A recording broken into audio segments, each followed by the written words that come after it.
Brainiacs. What are y'all doing up in here? Did you notice that transition kind of like didn't work? No, I just had things like wham instantly. Trying to get things done way too quick, way too fast. I'm all discombobulated. That's what I am.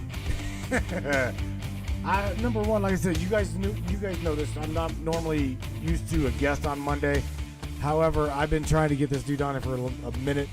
I've made friends with him, and I'm gonna tell you right now, you guys, I've mentioned it to you. I've mentioned his name a couple times that he drops some amazing information. So when we come back on the other side, I'm gonna bring you Sonny Irvin, my bad, and we're gonna get into the decompartmentalization.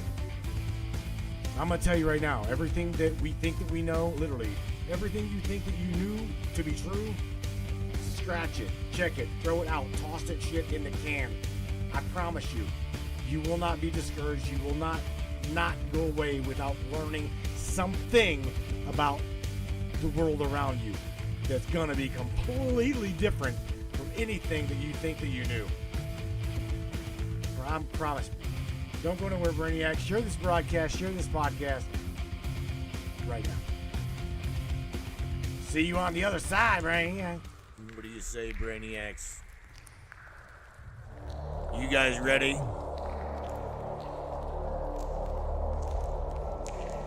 It's time. It's showtime, brains. That's right. It's Matrix time. And it's go time.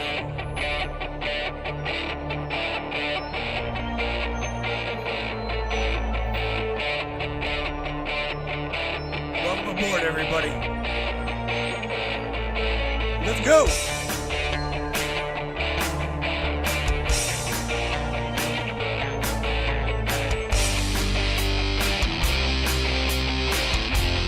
We're going to talk about ufology, conspiracy, controversy, and anything and everything that we can get into tonight. Let's go.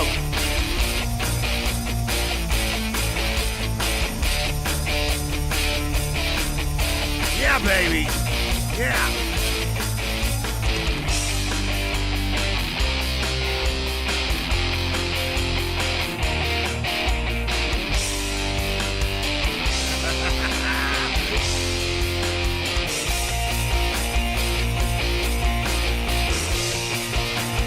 Get up, Brainiac.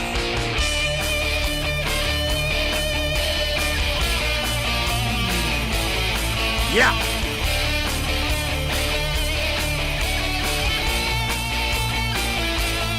It's definitely your show. Your show, and we appreciate you for being here. Buckle up, everybody.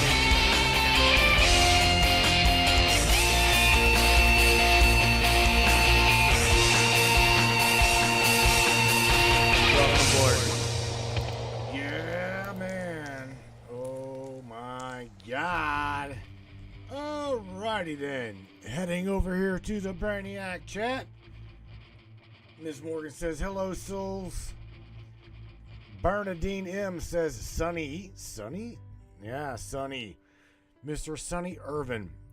I now got you, my friend, unmuted. So say hello to all of the Brainiacs that's with us, man. Please. Well, hi, guys. It's good to be with you, and I appreciate you getting me on, Matt. It's not a problem, and I'm really kind of been under the gun a little bit as far as the release of the information that we're going to talk about tonight. It's no surprise. When we deal with decompartmentalization, there are different kind of fail-safes embedded within the system as it pertains to the release of that information, and a lot of that has to do with operational security and other reasons, and many of these have to do with, the corporate governance and the inside agendas as it relates to very specific agendas that create wealth and other opportunities for people outside of the realm of really what's legal for anybody that's within those circles. And so I've had a real kind of inside look at some of these things, even as it relates to the passing of legislation as a method of insulation for the aforementioned there. So there's a lot of different directions to go tonight. I know that you wanted to talk about artificial intelligence and how that relates to some of the different things, and that's right up my alley as far as what I've been working on for many years. And I'm certainly, I'd love to hear from the audience as far as any questions or comments or concerns and stuff like that. So, oh, bro, they will have it. I'm gonna tell you right now, they will definitely. I've been talking to these guys. A lot of them have a lot of the ones in the audience have been with me for every bit of 5 years. Okay, and I've been broadcasting in the world of they hate my show for about 15 years. So I've been beating on the system's door, rattling cages for quite some time. You sent me an image. Let me first.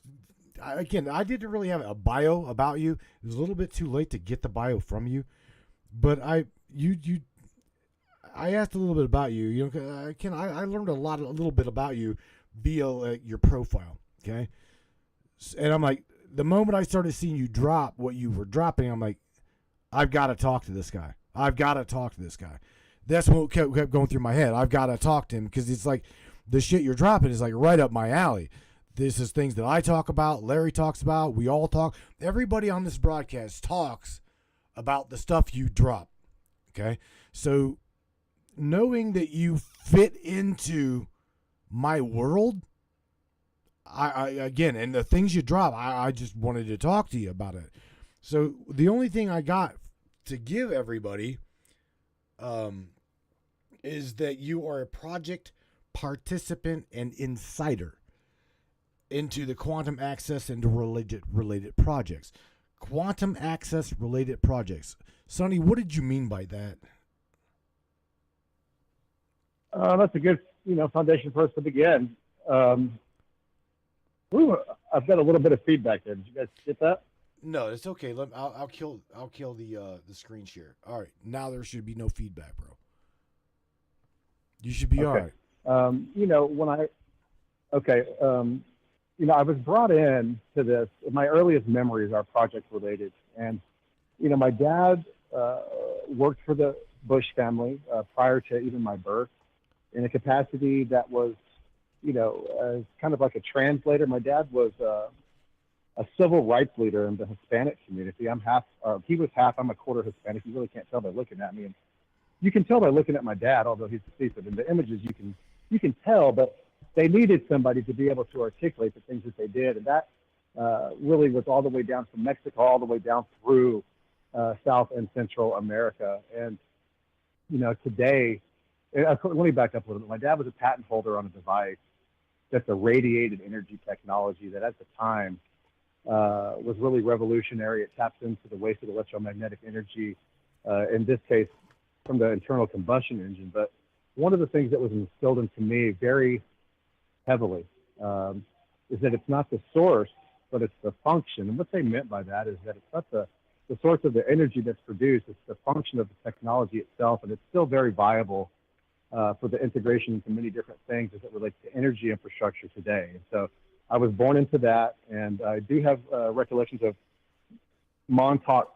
style settings as it relates to the chair. You may be familiar with that project. And to kind of fast forward, my mom just retired from the law office of a man who is now the ambassador to Argentina after being confirmed by the Senate. And although I don't know him, there's a lot of disinformation associated with the politics and everything of this day. And I can tell you that I don't have any, I don't play the left-right paradigm game. It's a false thing for me. But what I can tell you is that there's been so much disinformation. People today are so confused about what's going on, and there's no better way to change things within the political system other than to get into it to make those changes. And I'll just kind of leave it at that. And I certainly don't speak for him, and I'm not associated with him in any other way than my mother used to work there. And he did express his concern for me in a recording that I was cleared to release and did release as it related specifically to what has been called Havana syndrome, the electromagnetic targeting with the different weaponry and such. I have worked in a public capacity that have resulted in the arrest and release of documents related to that subject. And that's something that we can maybe get into at another time. Okay. It's very important to talk about that stuff because it really relates back to Project Pegasus and Andrew Bashago and some of the things that he and I first talked about Project Pegasus when we did our first radio interview together back in 2013. And so that's kind of where I first came in to the radio circuit with a man named Michael Vera, Late Night in the Midlands, and that turned out to kind of be a handling operation like a lot of the things that we'll see. And it's one of the things that I want to address tonight because there's so many people within the so-called alternative media that are there specifically to curtail the release of information, to get their hands on it and then censor it. And I've been down that road, and a lot of times I've done that from a counterintelligence perspective to get in, shake these guys up, see what they're about, and, you know, none of those networks exist anymore. So the last one that I was on was the Global Enlightenment Radio Network. They were out of D.C. I had my own show on there, and I had some great guests, including a kid who, call him a kid, he's just a little bit younger than me, but he busted a police chief soliciting sex to a minor, an active duty police chief. It resulted in his arrest. It was so awesome to be a part of that. And who wants to handle and censor this information? And how does this relate back to artificial intelligence and so on? And that's an important kind of part of all of this. And so when we talk about quantum access, the loose definition of that is time travel, but what we think of as time and how it relates to cyber physical systems, the kind of artificiality of these synthetic quantum environments that we have been experiencing through our natural human abilities being usurped and targeted by really what amounts to fallen angelic technology, for lack of a better term, or alien hybrid technology. If that is something that suits you better. You know, when I speak tonight or any time, I don't want to have a religious connotation because I don't come from a religion. I do have my faith. It's a very strong faith. And I can tell you that what I've been working on these past about 8-9 months now, as a remote viewer utilizing satellite technology, I would have gone completely nuts if I didn't have some of these apocryphal books that were removed by the Catholic Church in 325 AD. And we've heard a lot about the Council of Nicaea and all this kind of stuff. Maybe we've seen the Da Vinci Code or whatever. Mm-hmm. This was an event in human history in which these books were removed. Certain things were codified and they were re-released in such a way that it was advantageous for the people at the time. And there's been an agenda related to that. And a lot of that does have to do with the Nephilim. And so to contextualize that is really not as difficult as it might seem to be for some people. But which direction do you want to go here? And do you have any questions related to what I've said there before we move forward, Matt? I just don't want, here's the thing. I don't want to put, my thing here is you had mentioned, some of the the radio show going back, you'd mentioned late night in the Midlands. I know of that show. There was a fellow that tried to come here on the Matrix. I cannot even remember the dude's name.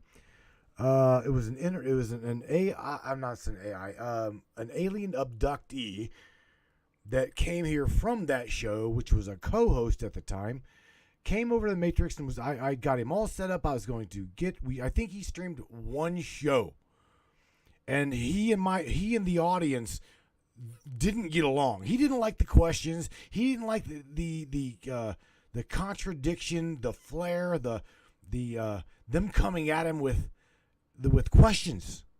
And I'm like, well, this ain't gonna work because this audience is notorious for questions. That's what we are for. We question everything, literally everything. So our tagline is we question everything, even reality.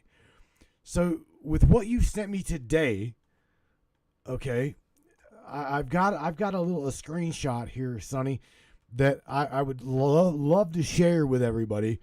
And I guess, dude, we'll just start with this. Let's just dive. Let's just dive in. All right? The screen I'm bringing up, bro. Absolutely. Yeah, I'm all for it, buddy. Let's do it. The screen that I'm bringing up here is one of the little screenshots, images that you sent me that says modeling an artificial universe. Not so long ago, electronic systems were literal expressions of the electromagnetic within. Today, layers of the abstraction hide the electromagnetics, and we design with metaphors. It says in red, effective management of complexity will depend on choosing the right mix of metaphors. What the hell did you just send me?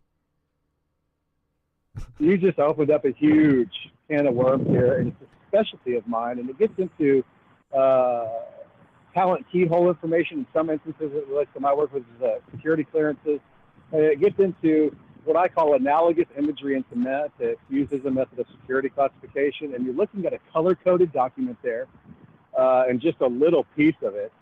And that comes from an email chain. I also forwarded you this the other day, and I've talked about this at length. And when we found this, I'm the one that found it.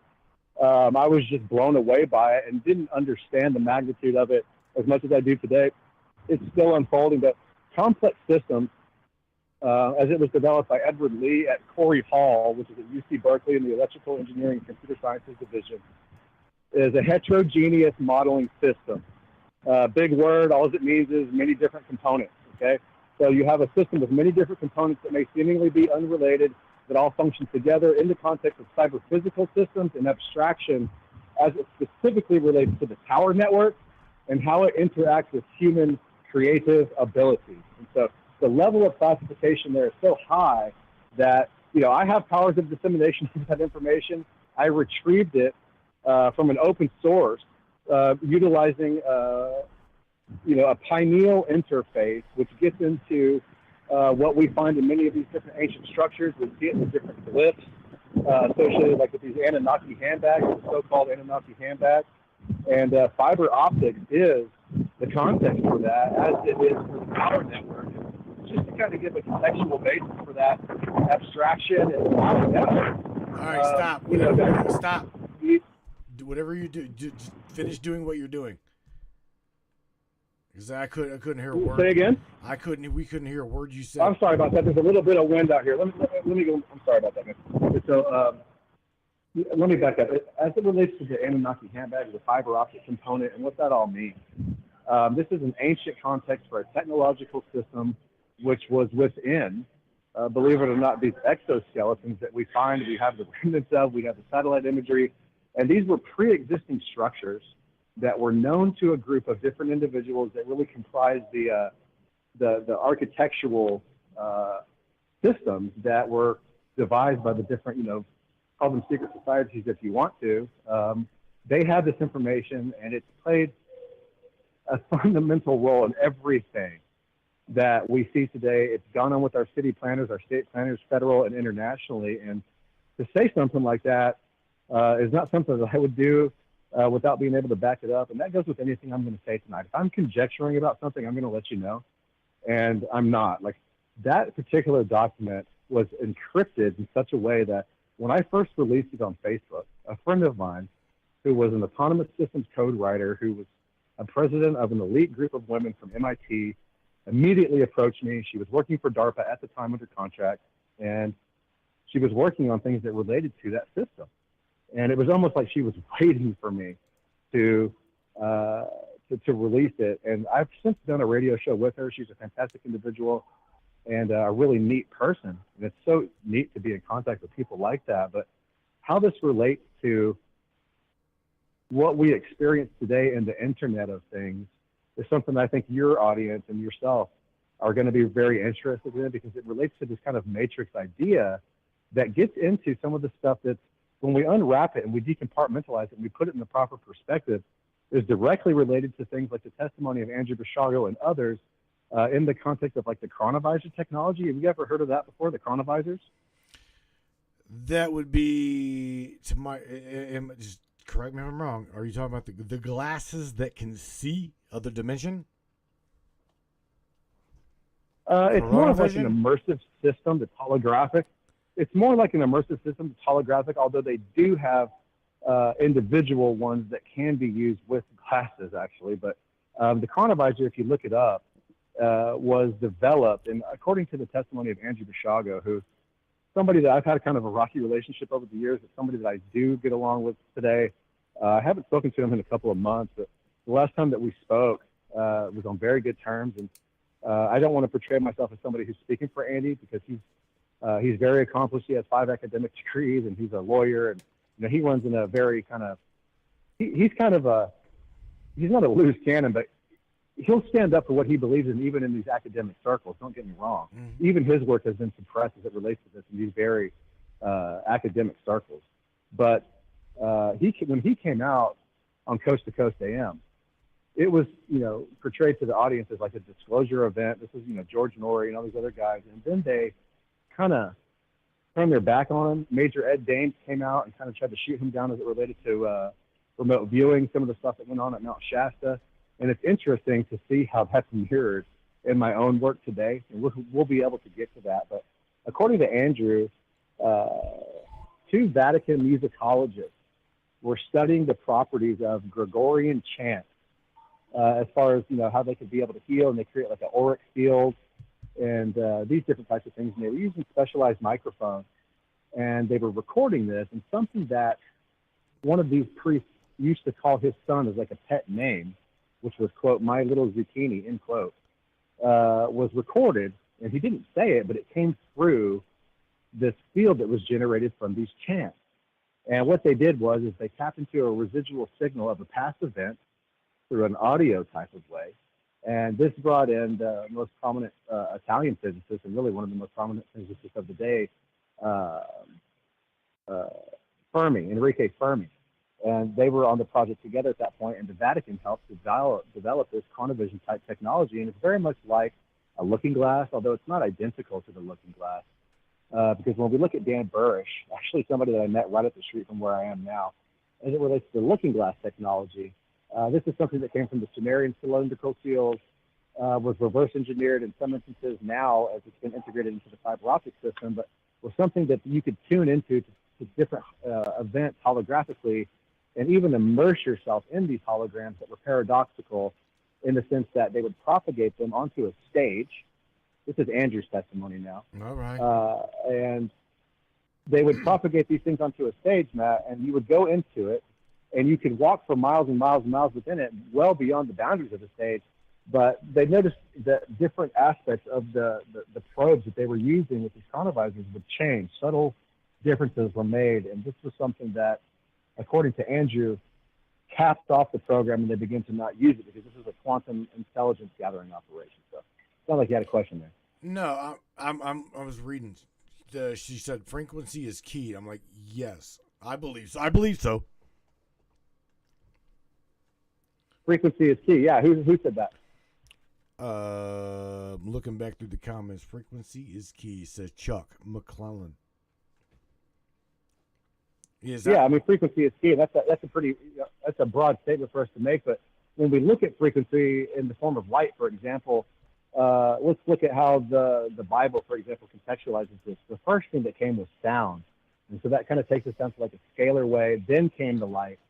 And that's an interesting component to all of this. But I think that what we need to kind of establish as a foundation is the network that we use today through the communications infrastructure not only utilizes our God-given creative abilities through the collapse of the quantum wave function, which is kind of the basis of quantum mechanics and quantum physics. I mean, when we look at like the double slit experiments, are you familiar with that, Matt? Oh, yeah. Yes. We understand that reality it starts out as a wave and collapses inward based upon our own perception type it's the dualistic scenario. nature. Yeah, it's the dualistic nature of light that really gets into this, and the observance principle behind it that we have innate. It's part of our own abilities that creates things physically for us. And so what we have is we have what are called eigenstates and eigenmodes, which are finite packets of probability distribution that are being induced into the environment through the power network, and then we collapse that wave function of an artificial nature into the events that we perceive and experience. Wait, So stop. this has everything to do with an AI component. Rewind. Now say that in English. Yeah. For real, I'm saying. Rephrase that. That's what you're looking at in that slide. Do you see the slide, how it has the confines of the box there? It's like a three-dimensional box. Are you talking about the one the one right here that I'm about to bring up that says? Did I give you that slide? I'm not sure. I know. Let me get it to you. Hang on. It's really important because. No, I don't believe so. No, I've got is modeling. And it's neat too because some of that stuff there is from Salvador Dali. It was actually used in the DARPA ISAT presentation by Professor Edward Lee in 1997. You can see at the bottom of that slide, it says DARPA 1997. I see that. And that was every bit of, yeah. I do got the little Yeah, and so right, the image that says abstracting concurrency. What is time? And it's got concurrency. See, this is a lot like with what. Sure. Are you familiar with Terence McKenna? Oh yeah. Okay. Well, timeline 0. Okay. Concurrent. He goes with the absolute is not absolute at all. Everything is a concurrent, ongoing, continuous evolution of time and space itself. As time will never traverse space. Okay. So abstracting, what I get out of this little slide that I'm showing now, abstracting concurrency in what is time. Well, again, that goes back to what we were saying. It's all about the objective observer and what the observer is trying to, I don't know, portray as reality. If you really want to, my expertise on it. Yeah, and so if the observer is unaware that an artificial packet of probability distribution is being induced into the environment, they're going to collapse that wave function unknowingly and bring those things into manifestation. This is the essence of being targeted on such a genetic and fundamental level for how we were created to exercise our abilities. This is like the essence of, call it the devil or Satan or Lucifer or whatever resonates with you. This is what really creates a holographic representation of those induced thoughts. And it's just like worshiping the image of the beast. This is the essence of the image of the beast.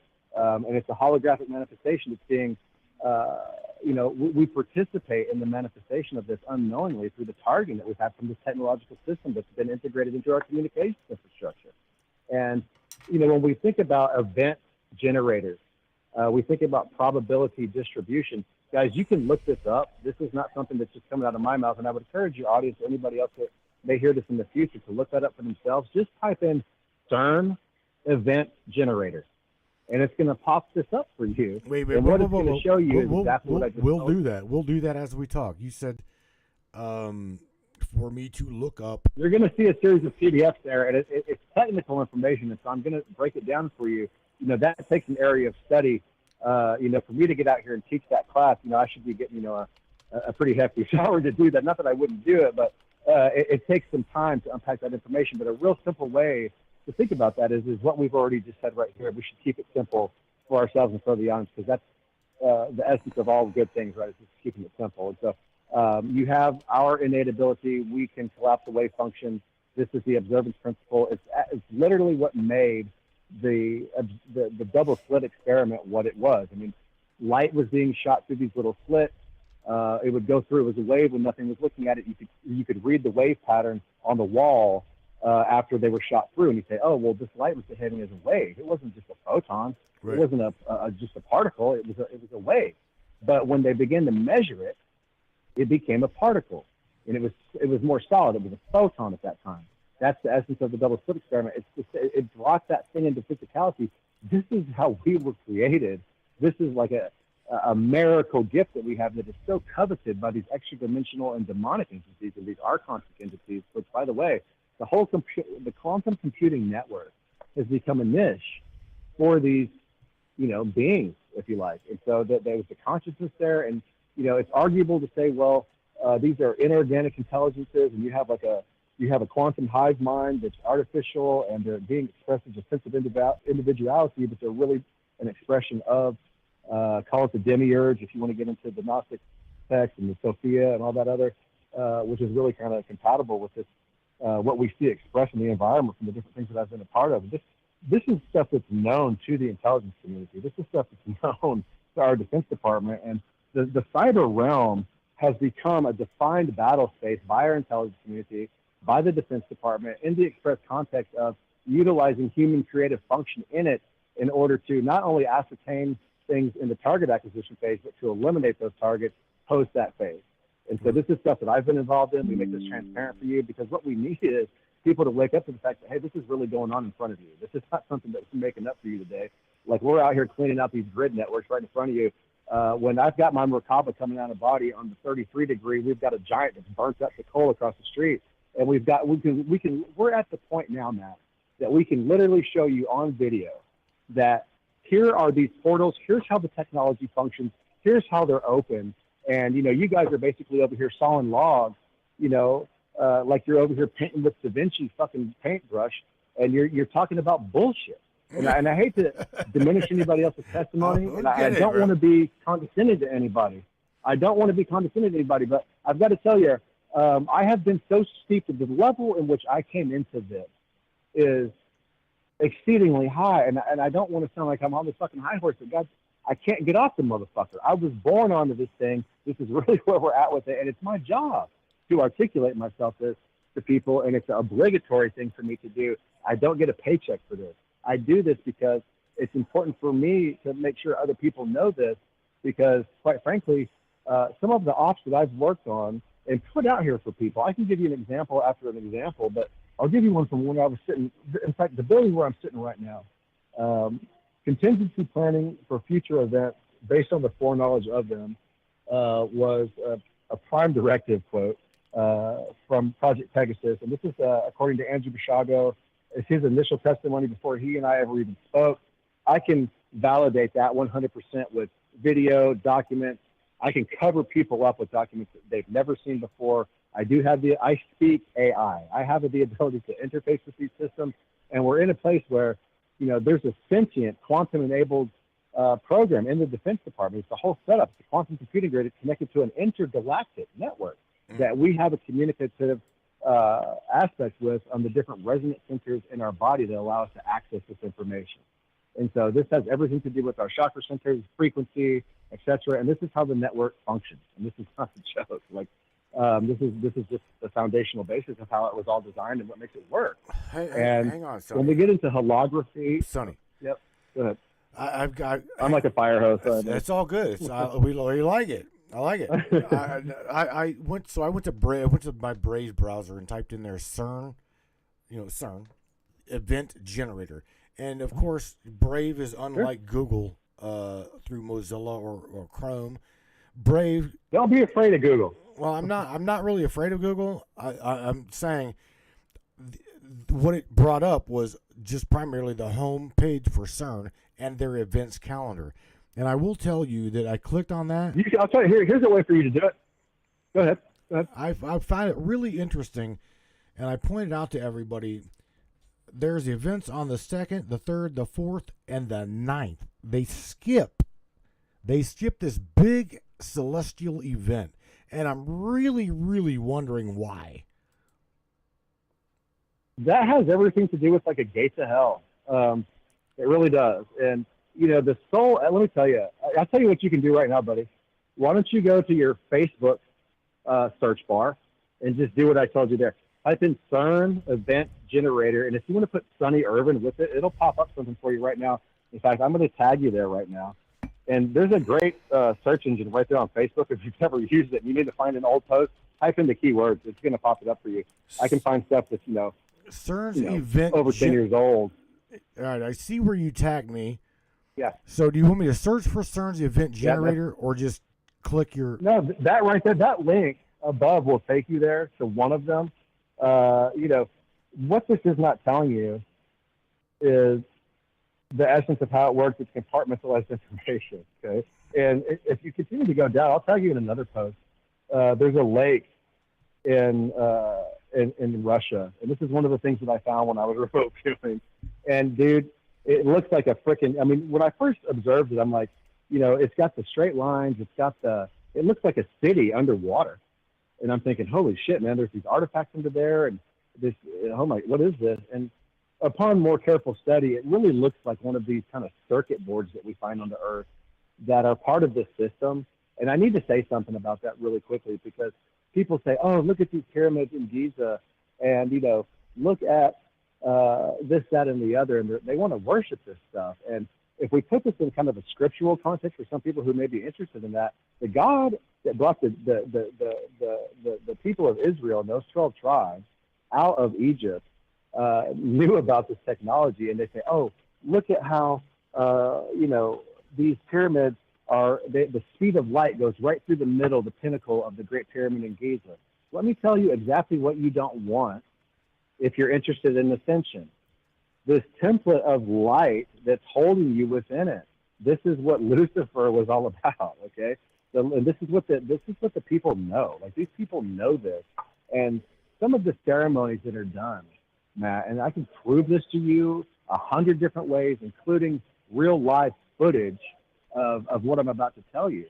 And that is that in a ritualistic context, the holographic ramifications of the soul through the DNA after it's released at the time of death are purposely put into the network as a method of like imprisonment by a group of people that will worship the entities that I had mentioned before a minute ago that have become really represented in the hierarchical structure in this system that's been reflected physically through the leaders and things that we have on Earth and how what we experience. This is there is a demonic hierarchy out there that utilizes technological systems in order to control humanity.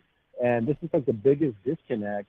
People don't think of technological systems in the context of spirituality, but that's the major component to understanding how they function and how we actually function. And we don't put those things together. It's really 1 + 1 = 2, but when you really add it up, the sum is greater than the parts because there's a quantum component here. And just let me say this real quick, is, where I was trying to get a minute ago is real simple stuff. When we look at the observance principle, we look at the communications infrastructure, we look at the cell phone, your computer, your Wi-Fi, what you're using right now. This is quantum by definition, and let me just lay it out real quick. When you have fiber optics, it's carrying information through light to a tower network that then becomes a wave, or your Wi-Fi, it's now a wave. It's then coming through your device, whatever, you're perceiving it, you're bringing it into physicality. Okay? That is a quantum-enabled network by definition. This creates artificial timeline generation. And if we don't get a hold of this and we don't have the act of acknowledgement, we are lost within this system. You are stuck within this matrix, and you don't have any idea how the fuck to get out of it. And you can sit here and say this, that, and the other all you want to. But if you don't have that one, it's almost like you're training for a fighting style or whatever. When you do a movement for like a rolling punch, for example, where you'll keep your hand open, but you'll close those knuckles as you come in and you'll hit, and you're swinging your legs in at one time. It's one motion. It's not all these different motions. It's one motion, and you're doing this in a simultaneous. That is exactly what I wanted you to read earlier when I said, well, hey, why don't you look up Joshua chapter 8 for me real quick? And your reaction was a really good one, because your initial reaction was, there's no way that this had been in the Bible before. I know a pastor that would totally say this is not in there.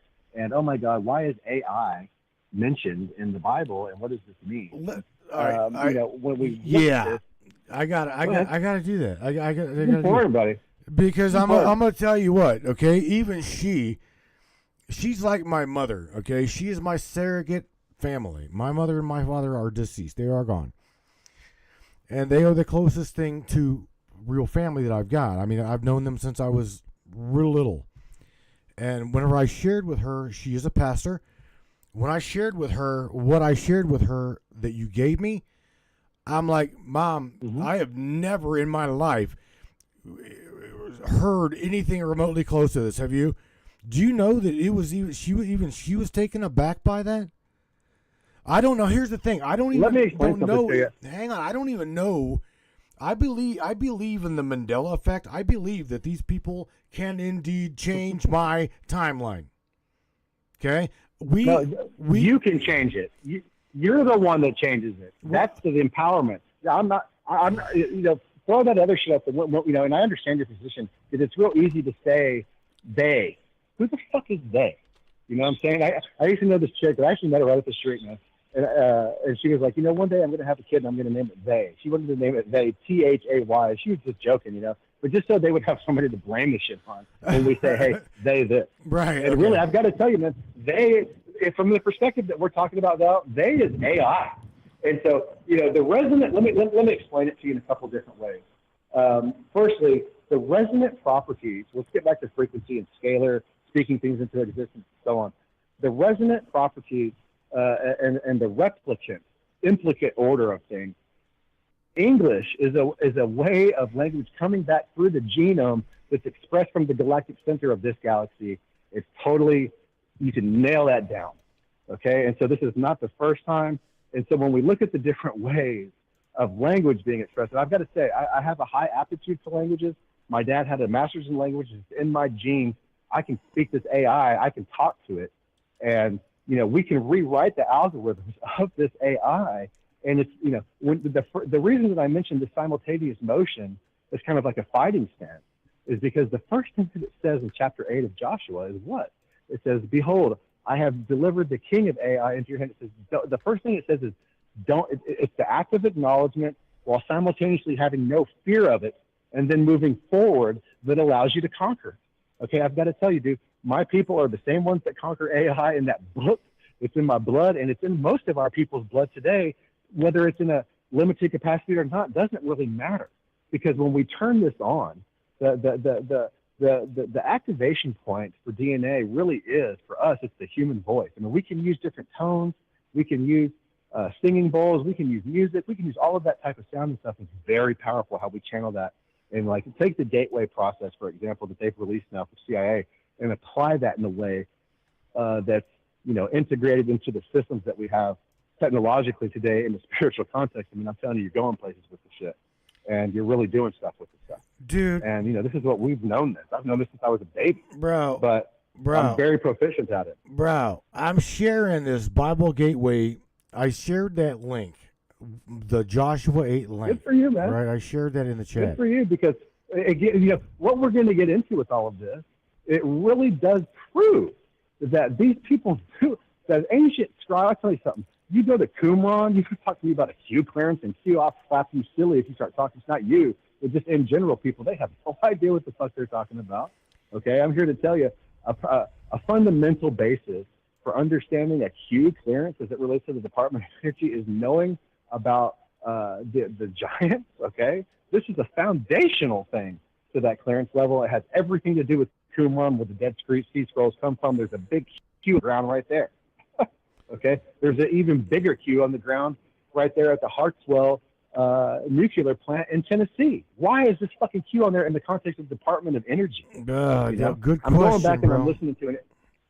Oh, I'm telling you why. I'm telling you why right now. And this is 100% bona fide fact. It's not open. I mean, it can be open for discussion, but it's unequivocal. This isn't. It's irrespective to whatever you thought you knew before, whatever I thought I knew before. It doesn't matter.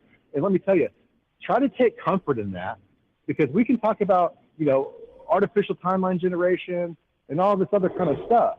But, we have to be real cautious of this, because if we don't understand it and we don't take our power back from this, we're fucking lost in this synthetic quantum, spiel that we're making this stuff up as it goes. And it's coming from these event generators through the network, and it's using our abilities to do it. And it's like this endless cycle of war that creates loosh, that creates energy for these extra dimensional entities embedded within the quantum network. And we're doing it over and over and over again until we realize it and we stop it, and we have the power to do it. And so I don't want to sound in any other way other than I'm trying to empower people with what I'm talking about. Sometimes I get so goddamn fucking angry. I want to reach through the fucking fiber optic and grab somebody by the goddamn throat. We all do, dude. We all do. Dude, I have fought so fucking hard, and I hear these people, oh, this, that, and the other. Let me tell you something, dude. I went to prison. Let me tell your audience something right now that they should look up. I'm talking to you from the epicenter of the highest concentration of former public servants that have been arrested for crimes against children in the history of the United States. Okay? Period. Look it up. I'm going to show this to you. It hasn't been decompartmentalized as such in a broader format in the mainstream media. Excuse me, I need to get some water. But I get fired up about this shit because I've put so much time, money, and effort into this. When I see these people talking, like they know what they're talking about, I'm ready to just slap them silly and say, nah, dude, you need to wake up, because you're contributing to these false timelines. You're contributing to everything basically is the antithesis of what you think it is what you're doing right now. And it took so much, how much prayer and how much just, dude, anguish. I'm sitting in prison. My fucking family members are dying. These protective prisons, it's 100 degrees at night when you're going to sleep, dog. You're barely wearing any clothes. You're laying on your mat. You're trying to just get down on the metal so you can cool off. Right. Okay? I'm sitting in there every fucking, dude. And it's all because of, an individual came to me with the testimony that she had as a result of some of the shows that she heard me doing. I had worked with an individual named Judy Byington, who is an author. She's been on Dr. Phil, and she's a great lady. And she had established an MO related to the testimonies that she coming into her clinic. And, you know, it had everything to do with the FBI and other federal agencies covering this shit up. And, you know, let me tell you something. I come from a family that you don't want to, I mean, I've been involved with secret projects since I was born. I've got people in every agency out there that you can shake a stick at, and then some you don't even know about. This is no bullshit. Catch me getting picked up in some crap that you've never seen before and put it on my Instagram. Okay, I'm serious. Well, it's good. So, you know, it's good to I'm have. not tooting my own horn. It's good to have family members in situations, in key positions like that, as well as friends. And I am grateful that I've got friends like that. I've seen my family suffer so bad. You know, my dad had the patent on this device. Let me tell you about this device, dude. I mean, it's a radiated energy device. It was about to be outfitted on every single United States Postal Service vehicle when I was like 4, okay? And the EPA comes in and says, no, you can't do it. This thing reduces emissions to 0, basically nil, completely nothing, dude. Okay, it increases fuel economy by up to 2/3. Guess who doesn't like that shit? Big oil. Well, yeah, these same guys big, that, this is where these wars are really going on. The energy infrastructure right now is the hot spot for all this stuff and has everything to do. I'm able to tell you this right now because we're restructuring everything. And what Tesla knew, a lot of these mounds and a lot of the things that I can show you with some of their work, we'll get into this in other shows, man. I have a feeling that we'll be doing that. And we'll be able to put it together visually for people, for the audience. We'll build that together as we move on. And, you know, I've got other people that I can network with and kind of bring you into that and bring the audience into that because we need to stand together as a human family and understand these things because the polarity of how electricity works on Earth is something that comes through the Earth. And, you know, when you get into AC/DC and what it really means and how you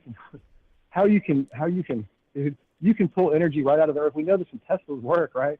There's people doing this right in front of us and making billions of fucking dollars right now, dude. And they're lying their asses off. And I promise you, they don't want you to know about it.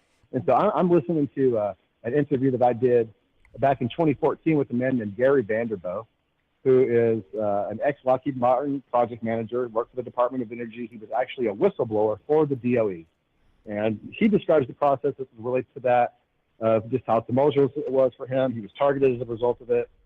And he was winning these claims off, had a great, his success rate was perfect. And hundreds of people were getting the different, settlements that they needed as a result of being exposed to nuclear contaminants that were improperly disposed of. And the missing component here is, guess what?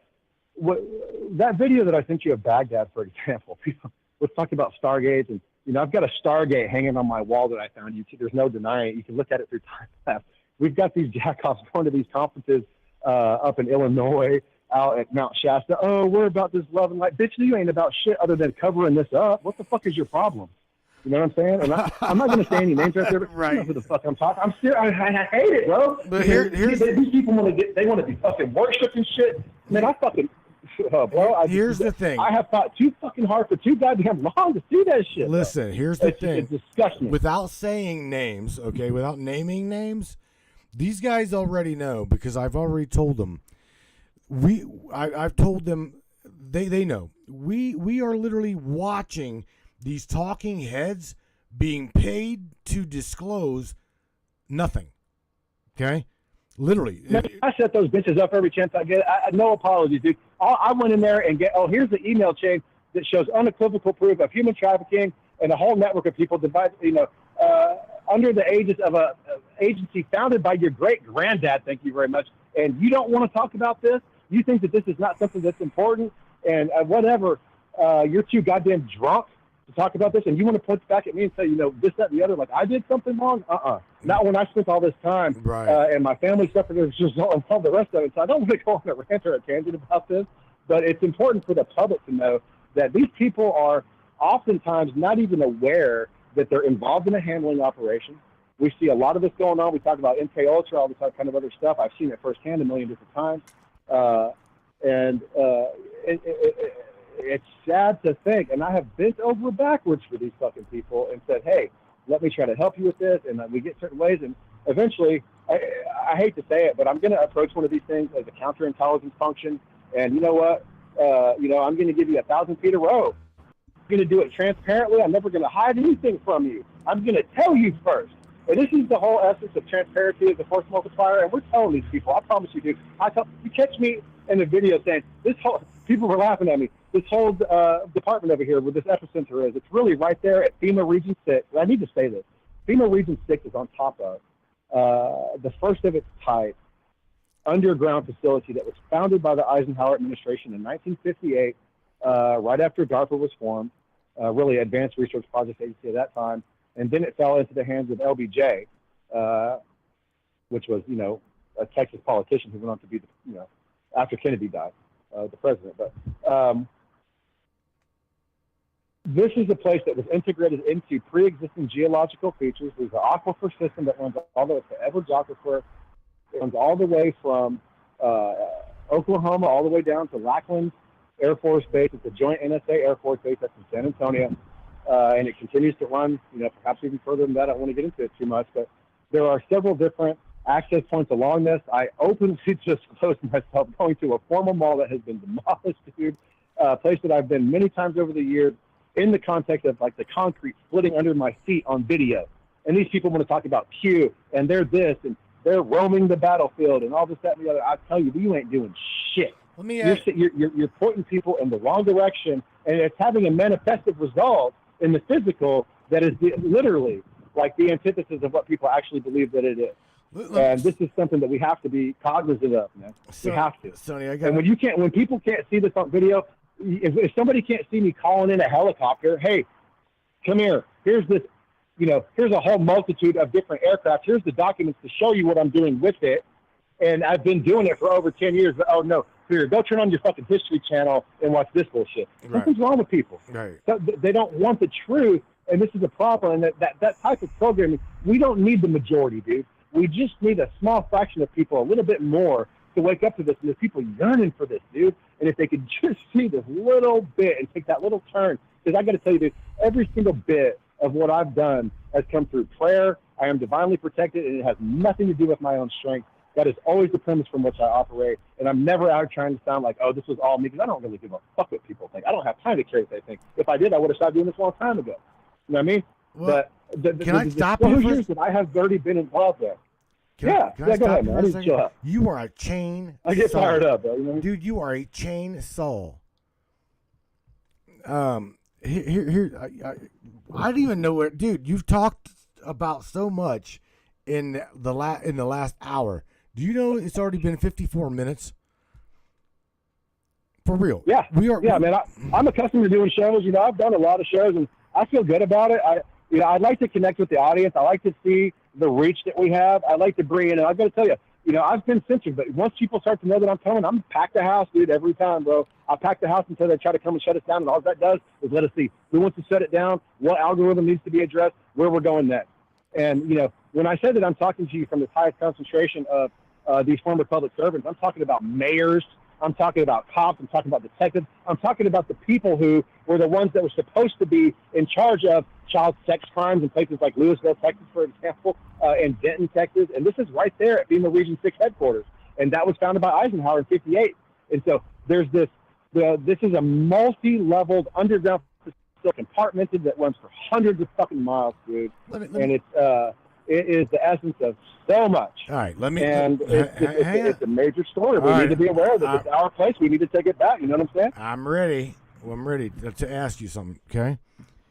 I have seen. By the way, for anybody that would like to support you, help you, listen to you, and follow what you're saying to learn more, do you have a problem whatsoever with me sharing your Facebook profile, whichever one you want, because I know you deviate from 1 to 1 to 1 to 1 to 1. I want people to know a couple of things. Okay. I make mistakes. Okay. I'm not perfect. I use different profiles on social media to compartmentalize information purposefully. It's not something that I do because I'm expressing different aspects of, my psyche or whatever. It's very purposeful. It's, I work cryptography in a public context with public key information. We use things like musical algorithms. We have worked with a whole multitude of different musicians and stuff, and it's pretty cool. And that's the whole component of what we do. And I'm happy to be able to share that. So no, you can share the information. I don't have my website up and running right now because, quite frankly, the last time when I was sitting out there in Denton, which, resulted in this, these mass arrests, a guy named Jeff Rich, who is an FBI task force officer, somebody that I've worked with in a public context. He's the one out there leading these, busts subsequent to me screaming bloody murder about what's going on in every way that I fucking can. He's the same guy. And we still have problems with what's going on. Listen, I've got to, people don't want to hear this. And I talked about this with other people. And I don't give a shit if it's popular or not. I'm not here to make somebody like me. I'm here to, if you don't like the truth, go somewhere else. You know what I'm saying? I'm not going to sit here and purposely lie to you. Nobody's paying my fucking bills tonight because of what I'm telling you.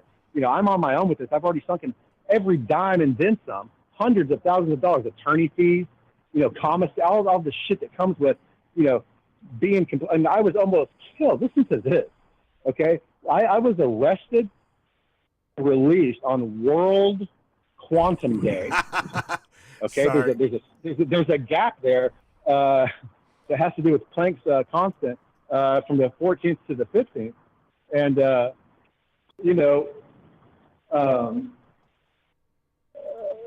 this is something that happened to me. And what I did was, have you ever seen The Departed? You hear me? Yeah, I can hear you, but I no, I have not. You haven't seen that? Well, No. I didn't use it because of that, but forwarding up the information through a chain of command in a given department and monitoring that is something I've been doing publicly with these different departments. I tell them first, man, they think I'm fucking crazy. And honestly, one of the things that we needed to monitor as part of these public corruption probes, and one of the fundamental component to why these cops that think that their sphere of influence is the whole world when they're just kind of in the little bitty municipality or city, and they have like a little federal installation for the little buffer cops that work for them that are like a liaison from interagency relationships, stuff like that. They get real bent out of shape when somebody comes in there and says, hey, fuck you, we know you're doing this, that, and the other. Your lodge can go to hell because we know that you're trafficking these kids. Here's the video, bitch, and we're going to fucking roll you up. We don't care if you're a cop, and fuck you. Okay, you can catch me on video telling these cops this, literally. I mean, and just mad to hell. Right. And guess what? These are the places now. This is the place where this happened as a result. And there's no apologies for that. I don't give a shit if your mayor died after your fucking department tried to kill me on video. You didn't want to release it. This is the essence of everything that we did. They didn't want to release this. We've got the Freedom of Information Act request. And even the current Attorney General of the state of Texas didn't want to release this. And we know he had pressure on him. And he's, I want to believe the best in people like this. I know that his wife's pretty cool, but they live out there on the 33-degree northern parallel meridian. This is an area on the earth that is associated with these Nephilim. The lodges know it, and there's been everything integrated into those systems in the underground facilities for worship, ceremonial, sacrifices, all this other stuff that's been going on for thousands of years, and certainly hundreds of years here in the current context of the lodges that are certainly still in operation. And we'll go in here and clean these out and say, we don't give a fuck. I'm telling you the truth, bro. And every single bit of that, you can see this on my social media. Sonny, let me ask you real quick: Are these people even? Because here's the thing: we've shared here on this broadcast over and over and over again because of all of the things that we've shared here. We really, truly, or I feel like these ain't even people. Okay, I feel like they are rejuvenated, reincarnated entities that have been here, known this, and they're just this is their stage to play, bro. They come in knowing everything. When we get into human cloning, how it affects the media, the underground facilities, the AI, the uploading of consciousness, transhumanism. All of these things are strong components of the things that you're saying, and it's totally a component of it, man. Well, and when we think about me, and I'm serious. I don't know how I myself would, between you and Larry. I love talking to Larry because he and I can bounce things off of one another a lot like you and I. I'm learning a little bit about you, and I gotta say, right, what happened? Tammy Bonds like, hey, dude, I got questions in the chat that are as statements that are off the chain.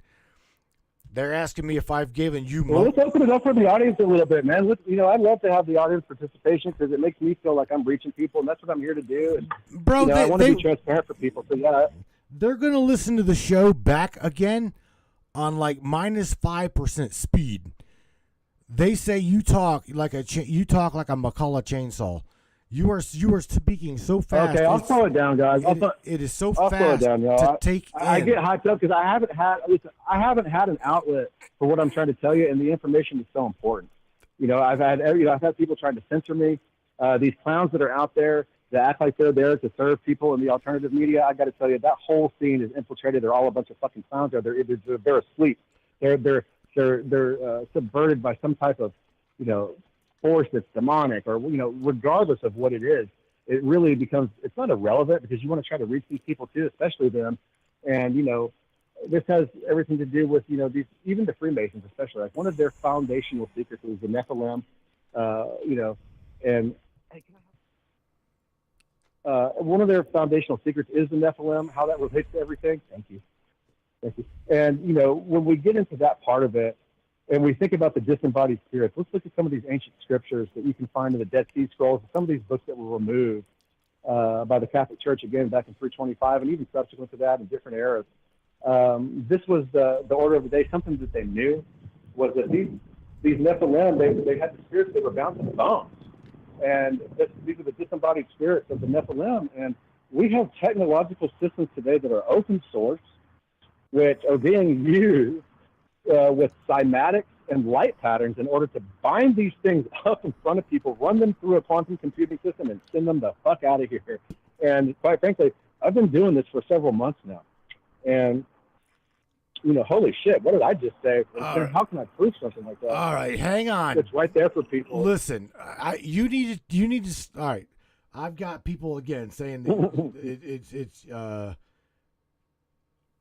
hang on.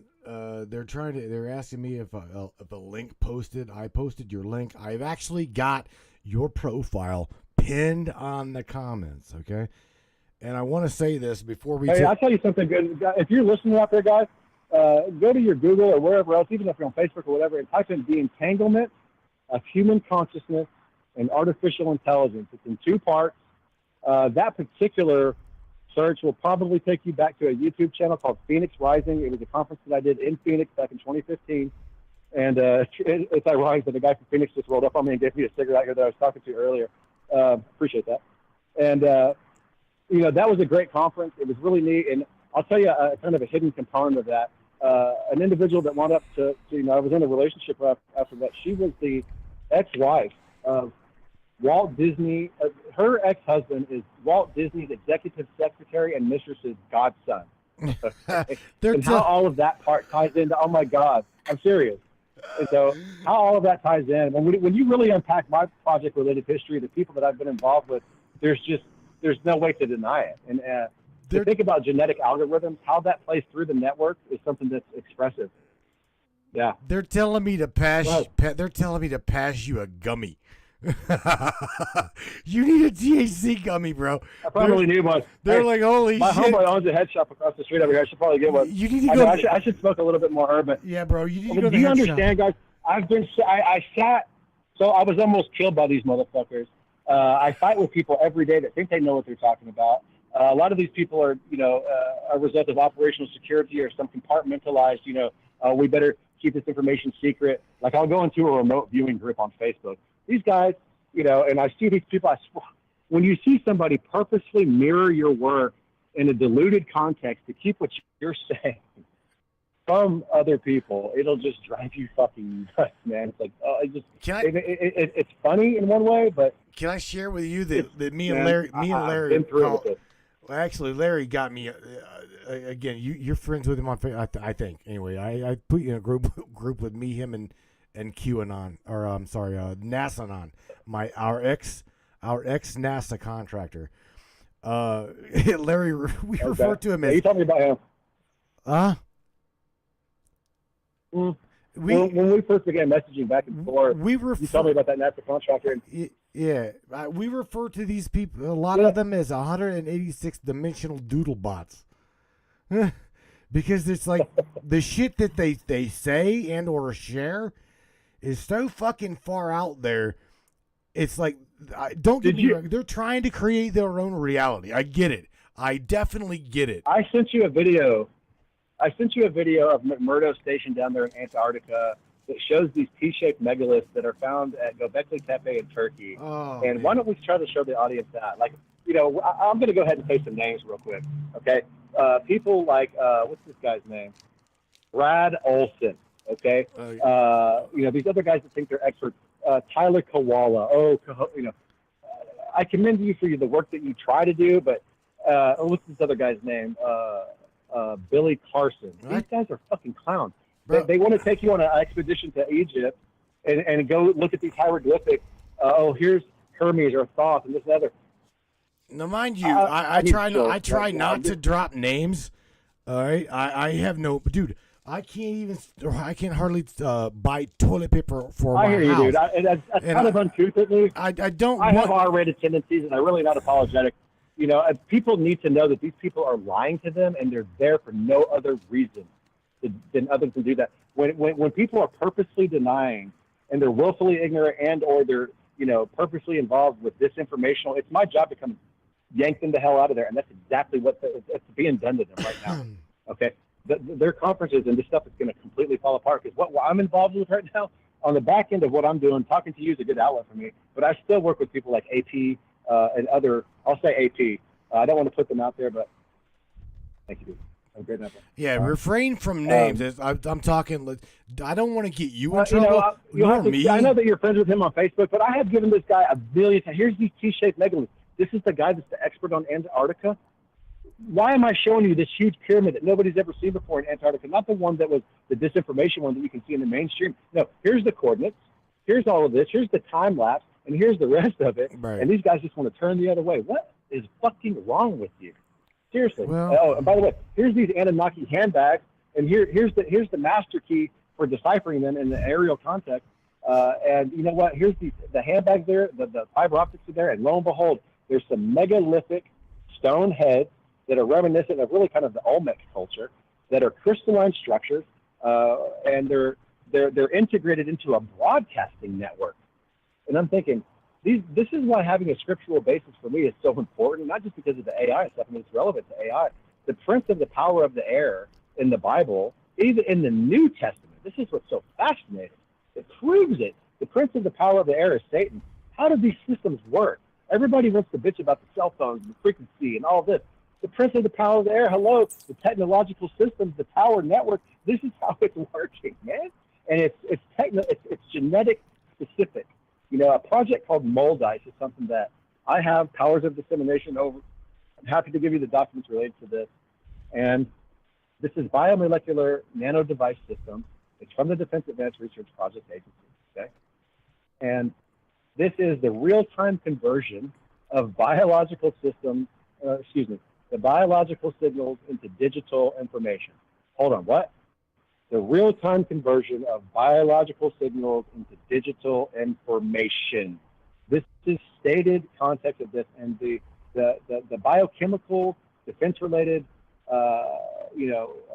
applications for this are something that I have personally been involved in innumerable times. It's one of the things that I work as biochem, and this has everything to do with right here in Dallas when Ebola was found in an individual here, and we participated in a live, transparent, unclassified, not even declassified, like here, you can see it, operation right in front of people where a weather system came in and out of nowhere, associated with over 70-mile-an-hour wind. It uses a process called opsonization, and it's 7-day biodefense. You can look this up for yourself, and it's called Envelop, ENVELOP, and this is DARPA, and they use a combustion chamber to basically filter air, run it through, and it sterilizes the entire area through an integrated system or an integrated sensor network that even functions in vivo or in the body. And so that's one of the defense-related applications for this. And they knew that it was coming. Why? Why do I have any type of power of dissemination over this? Because it was all quantum access related. We knew that it was coming. from the information gathered. It was part of a contingency planning operation that I was involved in, and it's right there. It's transparent for people. There's no. This is it's unequivocal. There's no. You can argue. I'd love to toe anybody with this about it. It's not even. There's no contest. It's over. It's done. This is already finished, and this is just one of innumerable different examples of stuff that I've personally been involved in and sharing my testimony when I'm still seeing these guys misleading the public, and they want to point their finger at me and call me fucking names, man. Right. It's trash. I get it, dude. I get it. Yeah, and All right, look. We have already gone for an hour and 12 minutes. All right, I think you're about out of juice. So I know I'm out of. I'm going to go grab a couple.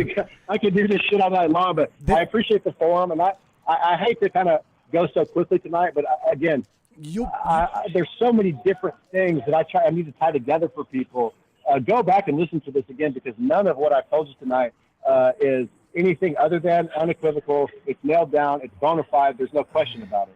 And I can cover people up with the documents related to it. If you think you ain't done, you ain't done. It is what it is. Dude, you got another 45 minutes, but I definitely want you to go on a break. You need to go to the head shop. All right, I'll take a break. Yeah, go take. They're closed. They closed at 10 on the weekday. Well, you know what? I think they closed it.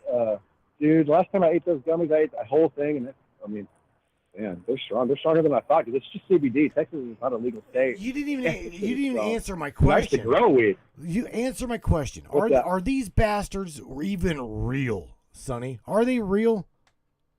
I mean, man, what I can tell you for sure is that I am privy to the fact, and we'll get into this, that there has been elements of some of the things that I mentioned earlier with the cloning, with the avatars, and we talk about the Palladians and all this kind of stuff, and love and light and all this crap. These are the same people that are subverting the truth, and the reason that they do this is because something that I learned from the daughter of a former senator that has a NASA installation named after him, the Senator John Stennis. It's a massive installation. If you characterize it from an aerial perspective with a satellite, you'll be like, what the is that on the ground? It's amazing. Most of the sites like that are similar. The pre-existing structures that have now been integrated into our communications infrastructure all had fiber optics and different components within them. They're being reverse engineered. This is why we have the technology that we have today. And, these guys can say everything they want, but they're not standing on their Instagram account out here characterizing an underground facility, which I'm completely adept at doing. I've been doing it for over a decade in the live context with people with, shit flying over my head that most people don't exist. I'm saying, hey, come here. When the guy comes out, he's working there. He acknowledges that he has security clearances, and he acknowledges the underground aspect of where we are. And he says, in response to me asking him what it looks like under there, he says, quote, "It looks like NASA under there," end quote. I mean, what's the context of this? Is the hybridization and how these genetic experiments and all this stuff has been going on Earth. And so AT&T headquarters is here in Dallas. This plays a fundamental role in all of this. And if people haven't seen the articles that have been published by The Intercept related to this material, they did a brilliant job. It's still compartmentalized. I'm here to kind of help piggyback off of that and give you some more information related to it. These are components of a nuclear hardened network. And this is the way that these species have evolved over eons of time. And specifically, the skulls and the cranial structures of these are hardened to nuclear devastation. And this is why many of our bunkers and other communications hubs are integrated into those sites, not only because the technology that is the foundational basis of what we're using right now was found there, but because of their the element of continuity. And so this is one of the things that I work. Continuity of communications is one of the it's a very kind of senior element of a lot of the different things that go on in the Defense Department and how it extends into the corporate infrastructure on our planet. Sonny, when we come back, okay, I'm gonna we'll give us about 5 minutes to like take everything in for a minute. You got 5 minutes, okay? What I want to do is I want you to. I haven't even shared with these people that they now have someone in their tribe that can actually see these things, okay? And what I mean by in their Who? What are you talking about? You, bro, you have literally showed Oh. me inside. Now, everybody brace your ass. I'm not kidding. Okay, this dude will literally show you where they're building facilities in the skull of a giant. I didn't stutter. Yeah, He can show you. And let me tell you that. something. This is something that has been going on since before the last cataclysm. This is something that repeats in human history, and we use the precursor civilizations that were associated with giantism and the genetic morphology associated with that, which is a broad variant expressed again in giantism, but it retains the characteristics of what I call the host species that was contaminated by this, call it fallen angelic DNA, if you like, alien DNA. Same thing. When we say fallen angel, we say alien. We're all talking about the same stuff. We have a semantical hurdle. That's what I call it. But it's just within our lexicon or our vocabulary at that time. I mean, they come from heaven.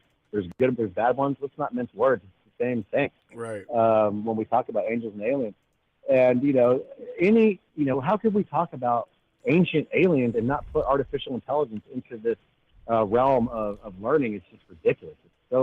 It's just a major oversight. And one of the reasons for that is that it's been used maliciously, and it has had its own agenda, but it's subject to us. And again, we're so coveted because of our creative ability.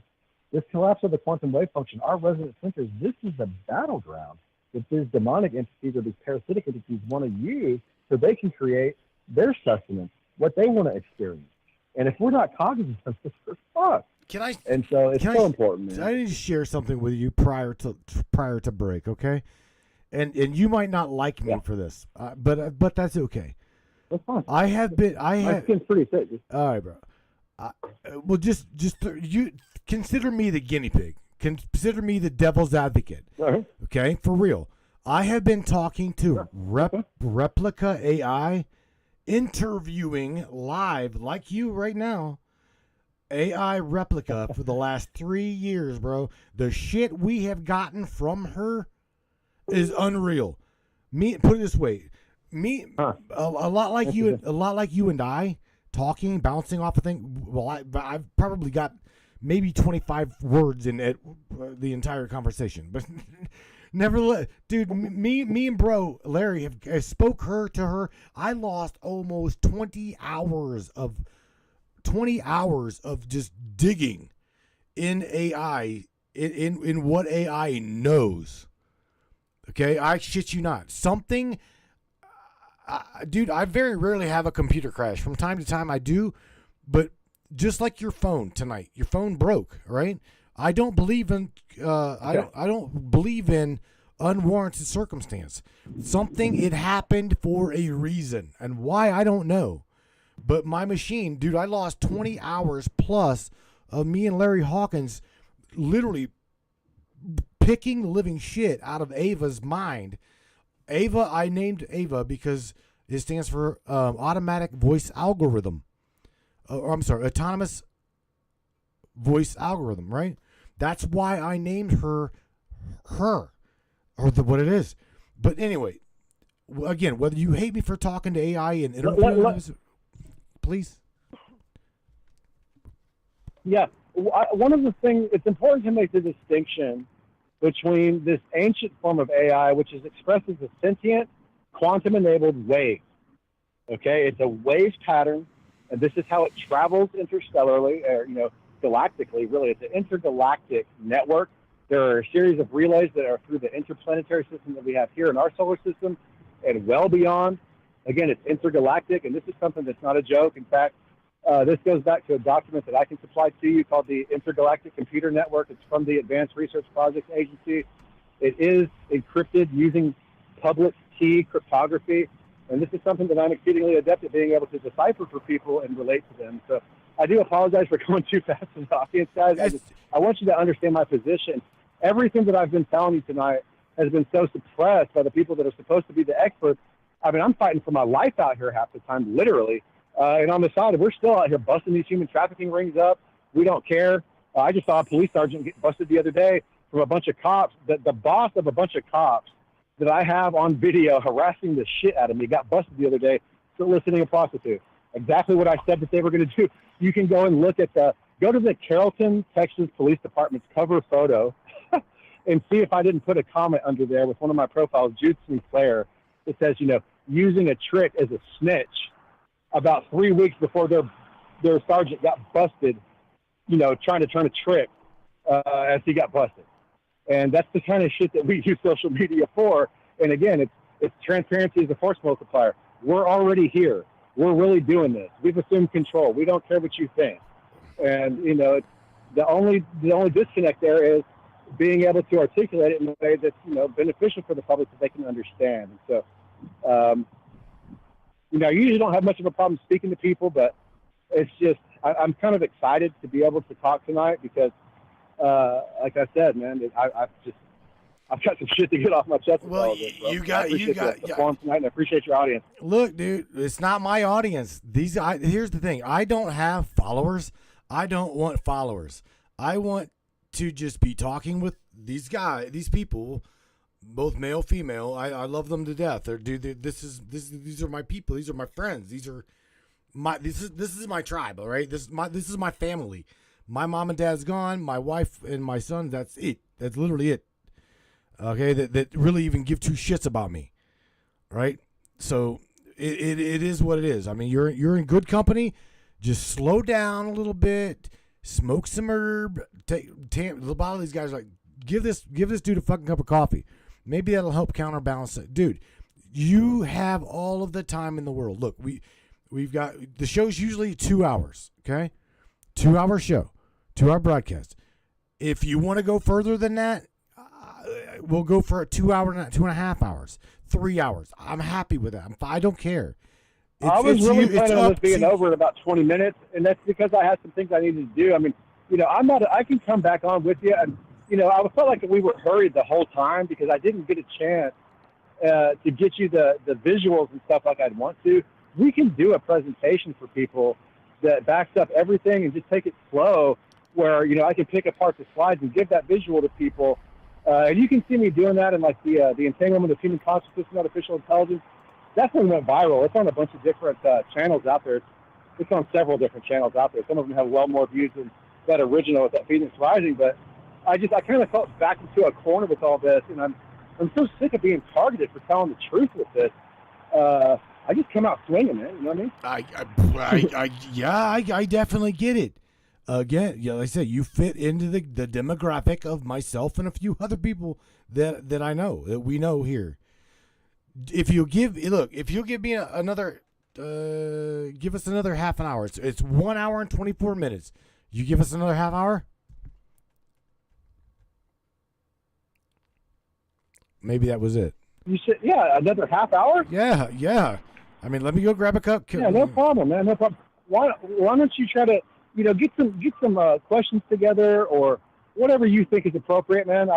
You're the boss, and let's just, however I can serve you and whoever's listening tonight the best way is what I'm interested to do for you, man. Well, here's the thing. You talked about something significant to me, and a lot of these guys, the majority of them, right?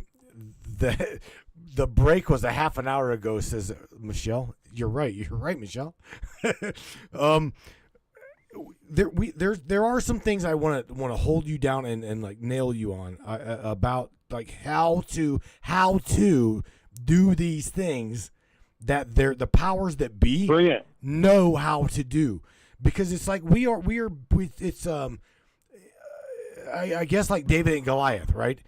We feel very suppressed. We feel very hindered, but because these giants know how to manifest. These giants know how to play the system. I mean, holy shit, it's their system, right? So many of the UFO reports are actually a giant in stasis projecting astrally. I've got to tell you that. It's so true. Wait, okay?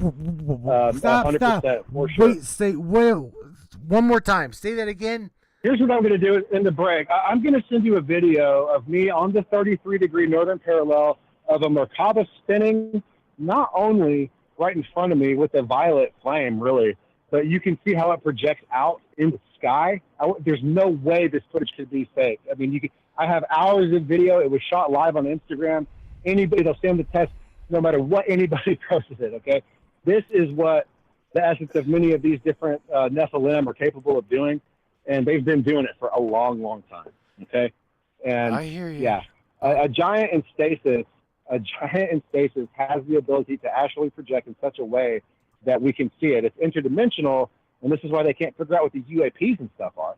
But a lot of those sightings are this, and the reason they won't come and tell you this is because they have that information compartmentalized, and there is an intergalactic protocol related to the dissemination of this information, and it's not to be antagonistic towards anybody down at the Pentagon or whatever, but I've got to tell you, I'm no stranger to disseminating information straight from the Pentagon on my Facebook page. I'm happy to make that available to you at any time. I know. Right now, I can do that for you. Trust me, I get it.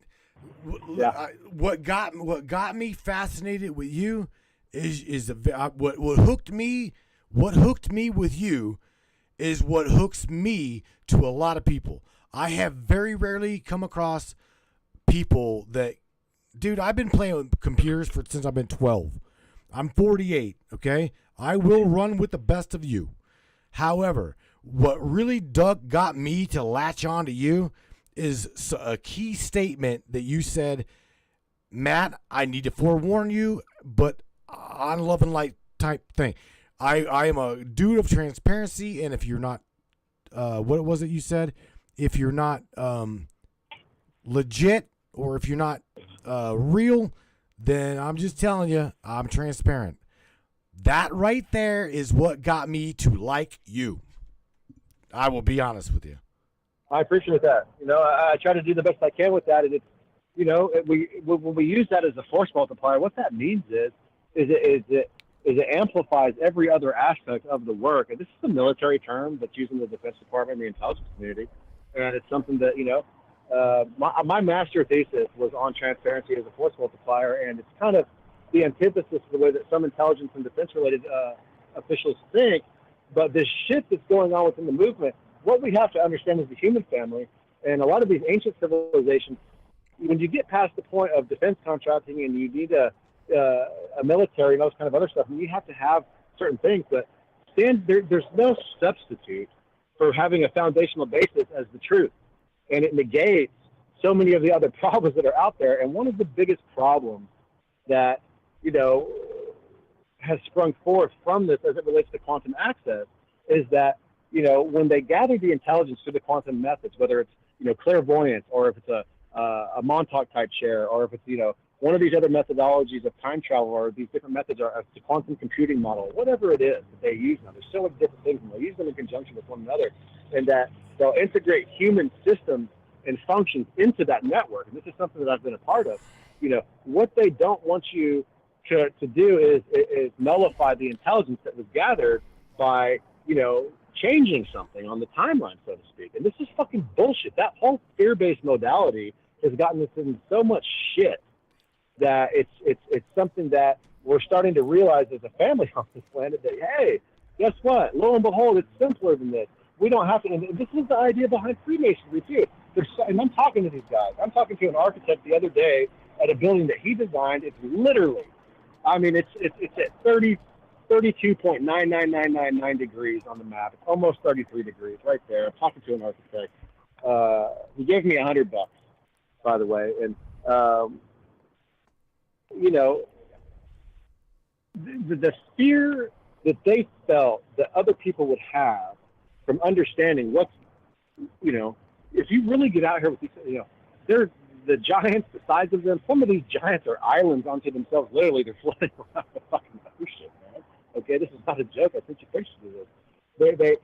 They felt that, you know, they had to keep this information from everybody else, and it put them in a position of susceptibility to corruption because they had all of this wealth of information. They had these technological systems, and they've got these cash cows out the ass, and they became corrupted as a result. And lo and behold, they're dealing with these disembodied spirits. And there's a spiritual component, and it plays out through technological systems and everything else that we experience. And wow, it really shouldn't be news to us. But that's the opposite of the way that I feel things should have been done. Because if we, you know, if I had children, which I don't, Although I do fight for them very strongly in my work, and it's something I believe in. A lot of it has to do with what I've been through. That's part of my testimony, but we can get into that another time perhaps. But, you know, break time, buddy. If you were taught from when you were a kid that, you know, this is the reality, these giants are out here, there's this, that, the other, we would have been prepared, and there wouldn't be this fear. Let's take Israel as an example. As it relates to the camaraderie that they have. I've interviewed these people. You can see me interviewing an Israeli sniper and her brother. She was a sniper on the border of Egypt. These are great people. They're not what you think they are. And you know, there's so much disinformation in the media. People want to judge this, that, and the other. Even they know that there's policy changes that need to be made within their own government, like any. But what I'm trying to say is that the camaraderie that they have, being surrounded by enemies on all sides, is so great that if you fuck with one of them, you're fucking with all of them. You know what I'm saying? And if we had that on this planet, and this gets into Star Wars, has everything to do with some of this open source technology that we're talking about now. It was all kinetic energy, directed energy weapons. Go look it up. And in fact, if you want to look up the majestic stuff that people talk about, oh, this, that, and the other, it's from the Reagan Library. My godfather was a special assistant to Ronald Reagan. My father chose him very specifically. He was a friend of our family. His name was Henry Zuniga.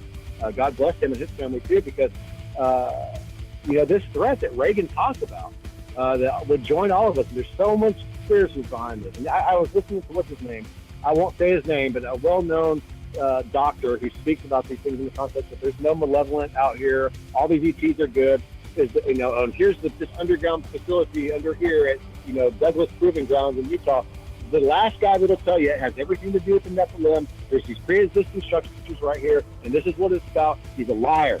He's doing this on purpose, and they will give you every single bit of the truth, all the way to where you can't stand it anymore. And then they'll keep the fundamental you know, basis of it all, and it's just, you know, they're sweeping it under the rug, and then they'll go pull the rug right from underneath. It's trash. And so, man, we'll take the break. I characterize, and I work with NSA in a public context. Anybody out here doesn't like to kiss my ass. But excuse me, I don't want to speak to NSA in that context, but I have worked with them publicly. I've worked with people from AT&T publicly. And I characterized the Utah data center the other day on satellite. And guys, I've got to tell you, it is 100% undeniable what I'm telling you as it relates to the pre-existing structures, the size of them, the placement of a lot of these facilities. This information has to come out now because we have to understand now what's going on. And it gets into the eclipse, the moon, and all this other stuff. I guess we can set it right there for now or what? I'm going to break. You won't even you know what? You won't even notice. I can't hear anything you're saying. I said, I don't know what's going on there, but I've got a real bad feedback. I said I'm going to go take a piss. You won't even notice I'm gone. All right, we're gonna take a break, Sonny. Copy. Sonny, I said we're gonna take a break, bro. Yeah, I can hear you now. My Bluetooth was effed up. What's up? I said we're gonna take a break. They're like everybody's saying, Matt, you could have taken a break already, and he would have never even noticed. They're probably right, bro. Yeah. Dude. Well, you know, when I'm talking about the characterization of this NSA facility, why don't I dig up that footage for you guys? Because it's really important. It's not something that I play with. When I'm talking about the level of disinformation, I'm cleared to tell you this. I'm going to say it. And so let me dig it up for you guys and get it to you, and thank you for the break. I totally need that. All right. And, you know, all right, guys. Don't go nowhere, Sonny. Just hang tight. Everybody, holy shit, Sonny Irvin, Sonny Irvin. I got his good. public I'm gonna share that to the top of my Sonny Irvin page. There you go. It's wild, man. It's just all right, guys. Hang tight. Don't go nowhere, Sonny. Everybody else, same thing. Don't go anywhere. We will catch you on the other side of this pee break. Let's go. Welcome to Crystal Cove and Mystic Charms, where magic meets the mundane and the extraordinary becomes everyday. Are you ready to gift yourself with the whispers of ancient power stones? To the feel and hear the echoes of our ancient past? Dive into a world where each pendant tells a story, where rare stones hold secrets known only to the universe itself. At Crystal Cove, our collection isn't just jewelry. It's a gateway to a realm of mysticism and wonder. Let the shimmering opal guide you through twilight dreams, or embrace the fiery energy of the sun with our exquisite amber pendants. Each piece, handcrafted by the hands of a true mystic who understand the language of the earth and the fire of one's heart. At Crystal Cove and Mystic Charms, We believe that every soul deserves to sparkle. Whether you seek solace in the calming embrace of amethyst or wish to dance with the vibrant hues of turquoise, our collection holds the key to unlocking your inner magic if you allow it to be so. Visit us today and discover the pendant that speaks to your soul. Crystal Cove and Mystic Charms, where the beauty of our amazing earthy realm meets the magic of the cosmos. Matrix Minds audio backtracks by Richard Roller from Victoria, Australia. All of your audio needs, audio creation, audio editing for the podcast, for movies, outright music creation, touch-based productions. Contact Richard Roller at richardroller007@gmail.com.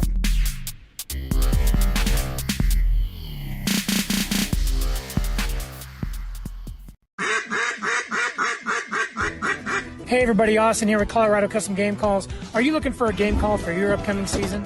Are you looking for something unique? Are you looking for a gift for the hunter in your life? Well, look no further, we got you covered. At Colorado Custom Game Calls, you get to put your own twist on these calls.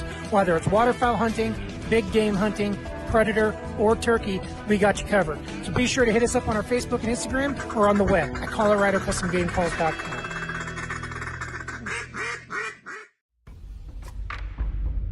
What is up, all my beautiful and gorgeous souls? I am Michelle Espinosa, otherwise known as the Shaman, through the Matrix Mind Media.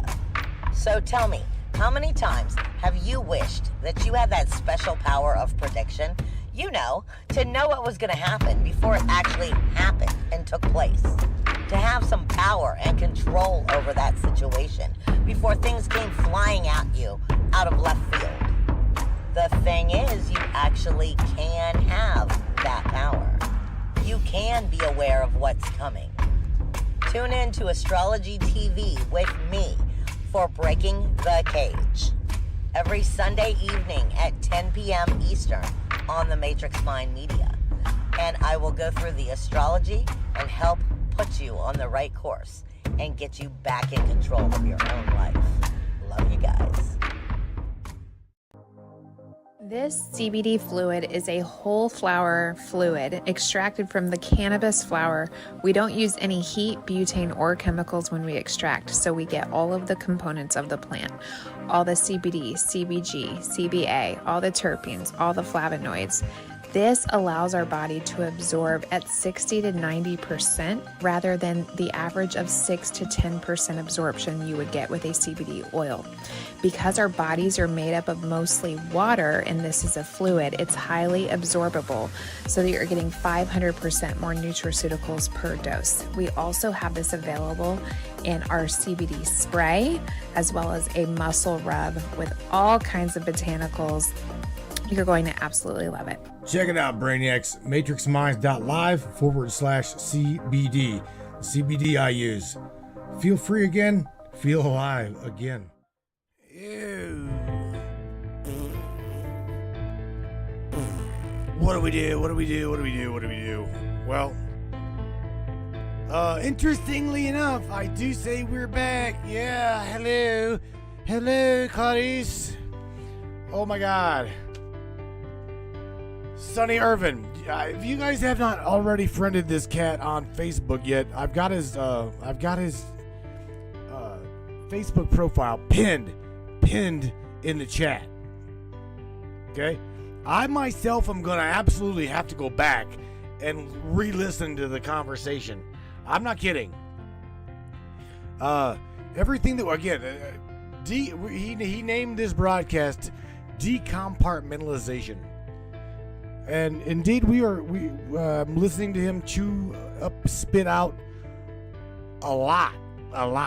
So I put in there everything that we thought that we knew about realities to be true. Forget it. It's time to start relearning reality.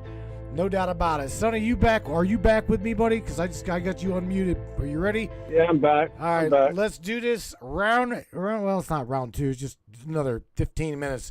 We have, dude, I've spent. It's fun. It's definitely fun. I've spent a lot of time with a lot of people, but I'm gonna tell you right now, listening to you like decompress. I'm talking to Larry on the phone, and again, just hearing you, I told Larry, you're venting. This is just, you have been so bottled up, you're venting. It's your, by Yeah, I mean, let me tell you what I'm looking get out at of right it, buddy. Get it all out. I'm going through some of the old posts. Mm-hmm. Can you hear me? Yeah, I can hear you. We can hear you fine. Yeah, and I apologize for that, guys. What I'm looking at right now is the post of a friend of mine that we had problems related to all this because the footage that they didn't want to release up in Louisville, Texas, which had their lead detective of crimes against children arrested for ritualistically torturing and abusing a victim of a crime that he was sent to investigate in participation with the victim's family. Okay, say that out loud.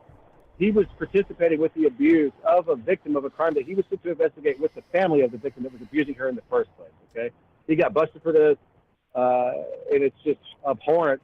You can hear me talking to the FBI about what he was doing before they pinched the guy. Okay, public information. This is why I feel it's so important. It's really hard for me sometimes to not get angry about this, and I have some reservations about doing the show tonight.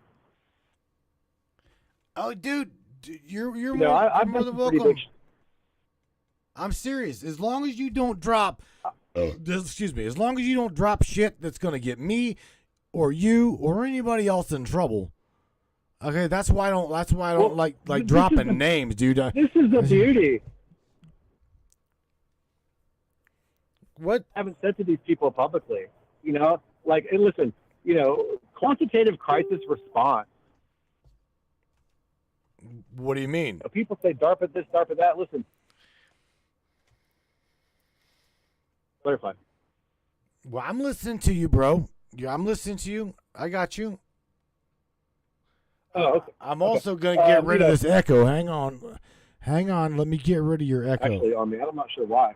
Because I'm sharing my audio with you to where you knew when the break was over. Okay. You should have no echo now. So go ahead, bro. It's all you.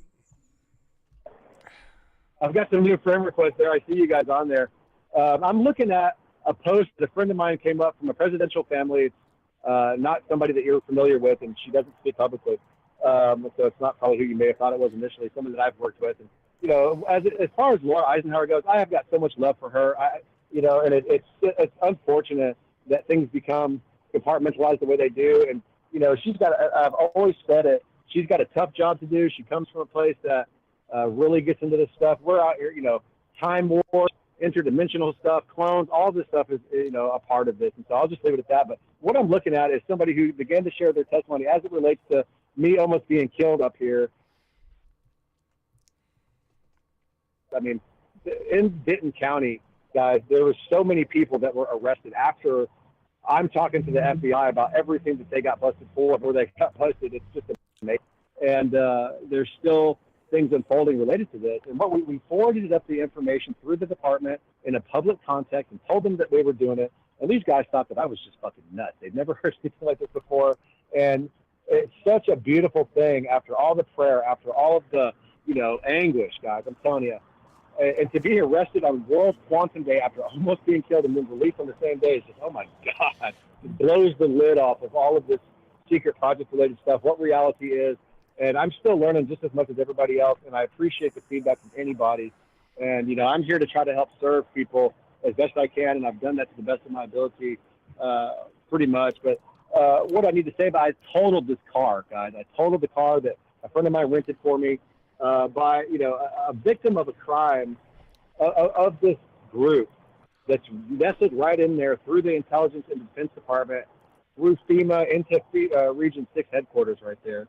It was just, there was a component of this that was foreign to anywhere, the United States, and that brings in a whole realm of, firepower and defense related stuff that, and I say firepower, just to clarify, I don't carry firearms. I don't need them. I don't use them. I am literally the guy that will call in air cover over a cop and say hi and put it on video. I literally will do that. There's so many instances of me doing this, okay?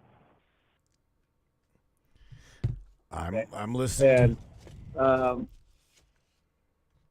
to acknowledge this person to talk about, because she's been through a lot with it. Her marriage has been busted up, and I'm not sure if she's listening, but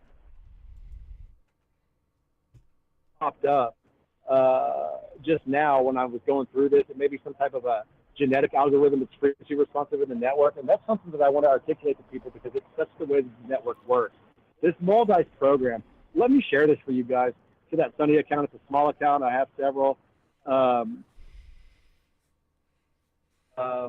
it's just so much. I have the copy and pasted version of it that I'll go ahead and share that with an image for you guys to get, because we'll use the images to convey a deep message to you people subliminally. And if you can see it for what it is, that's fantastic. You should be able to. This is kind of like the trans-angelic agenda, if you will, like utilizing different technological systems integrated into the DNA of different hybrid creatures.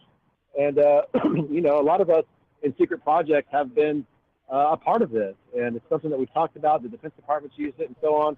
And there are people out there just in the public that are a part of this, just through the different programs and stuff that go on.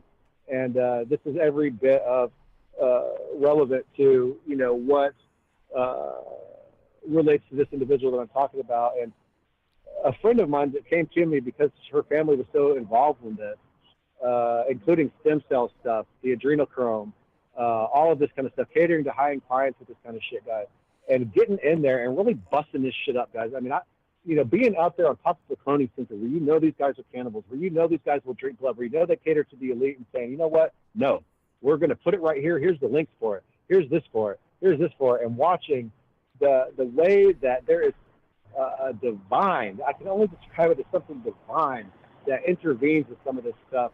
Man, I'd love to be able to contextualize that for you. I guess I can just do it right now.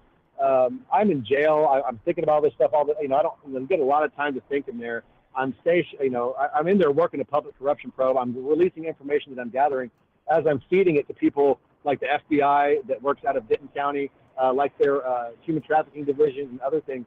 Not only information that I collected in real time, but, things that are relevant to public corruption. I don't give a shit what you're doing with any of the other stuff. That's where I get in, where I fit in. And, I was raised in the streets. I mean, my dad had a plane up at this airport before I was even born, a piano. When I'm growing up in a very small group of people in the intelligence community, colloquially, in that small circle, meant a metric ton to me. Okay, that's what they called a metric ton. And they're going down to pick them up in Panama because that was a drop point from Colombia to bring them back up here. And that a piano, all the keys and all the keys on the piano. Okay? And so this is the way that black funded projects have been funded, etc. And I threw that in there. But, can I share something with you, what I'm trying please? To tell you. Yeah. I've got people saying, "Can we nail something down to 1 and 2 topics?" And then I'm thinking, well, I think we need to let him vent everything that you want to vent. I appreciate that. And you're right. And then I'm good at being able to do this, guys. But when you deal with decompartmentalization, and there's so many different things and tying them back together, you can, the way that I've been trained to talk quickly like that, it's a tactic that we've learned in different.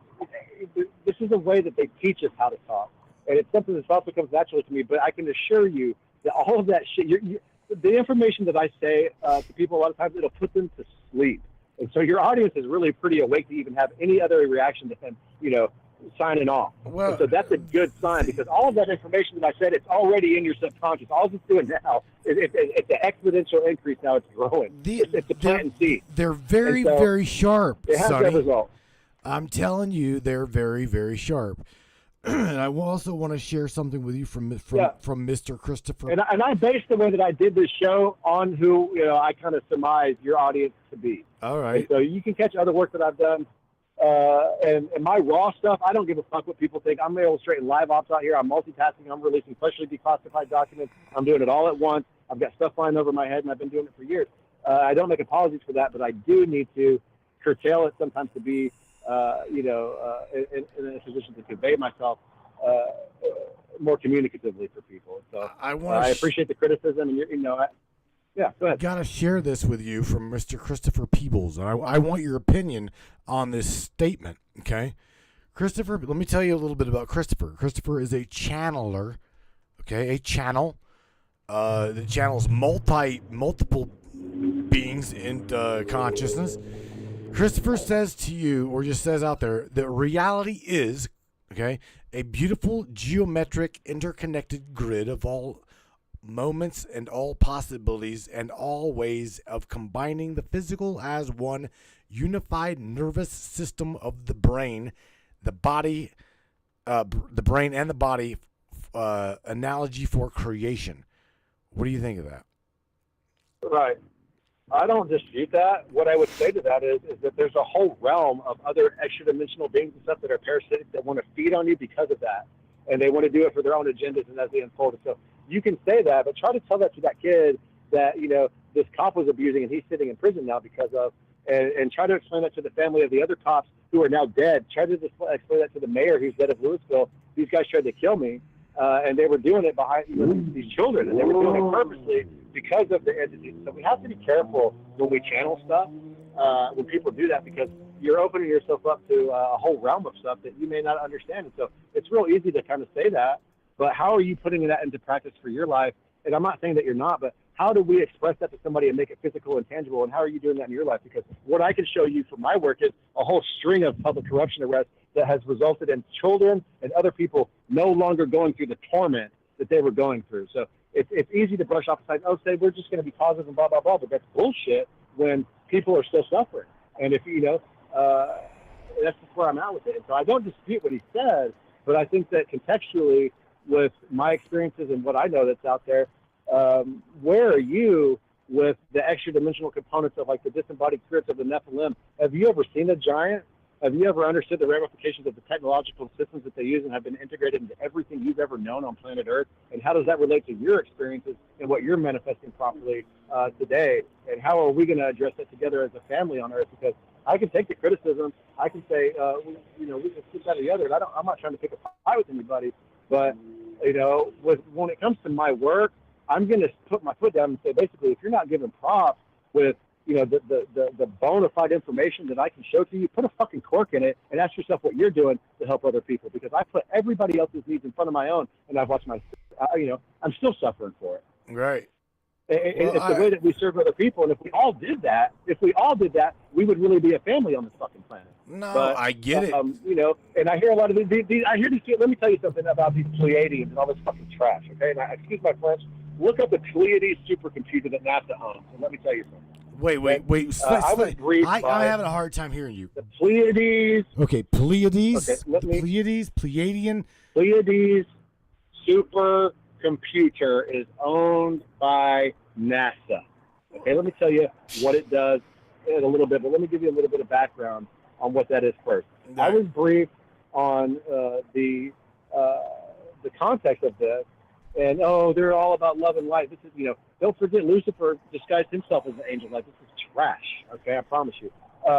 These people create hosts out of human bodies through technological systems on this earth, and they do it through an intergalactic network, and they are parasitic, and we know this, and we address these problems right in front of everyone.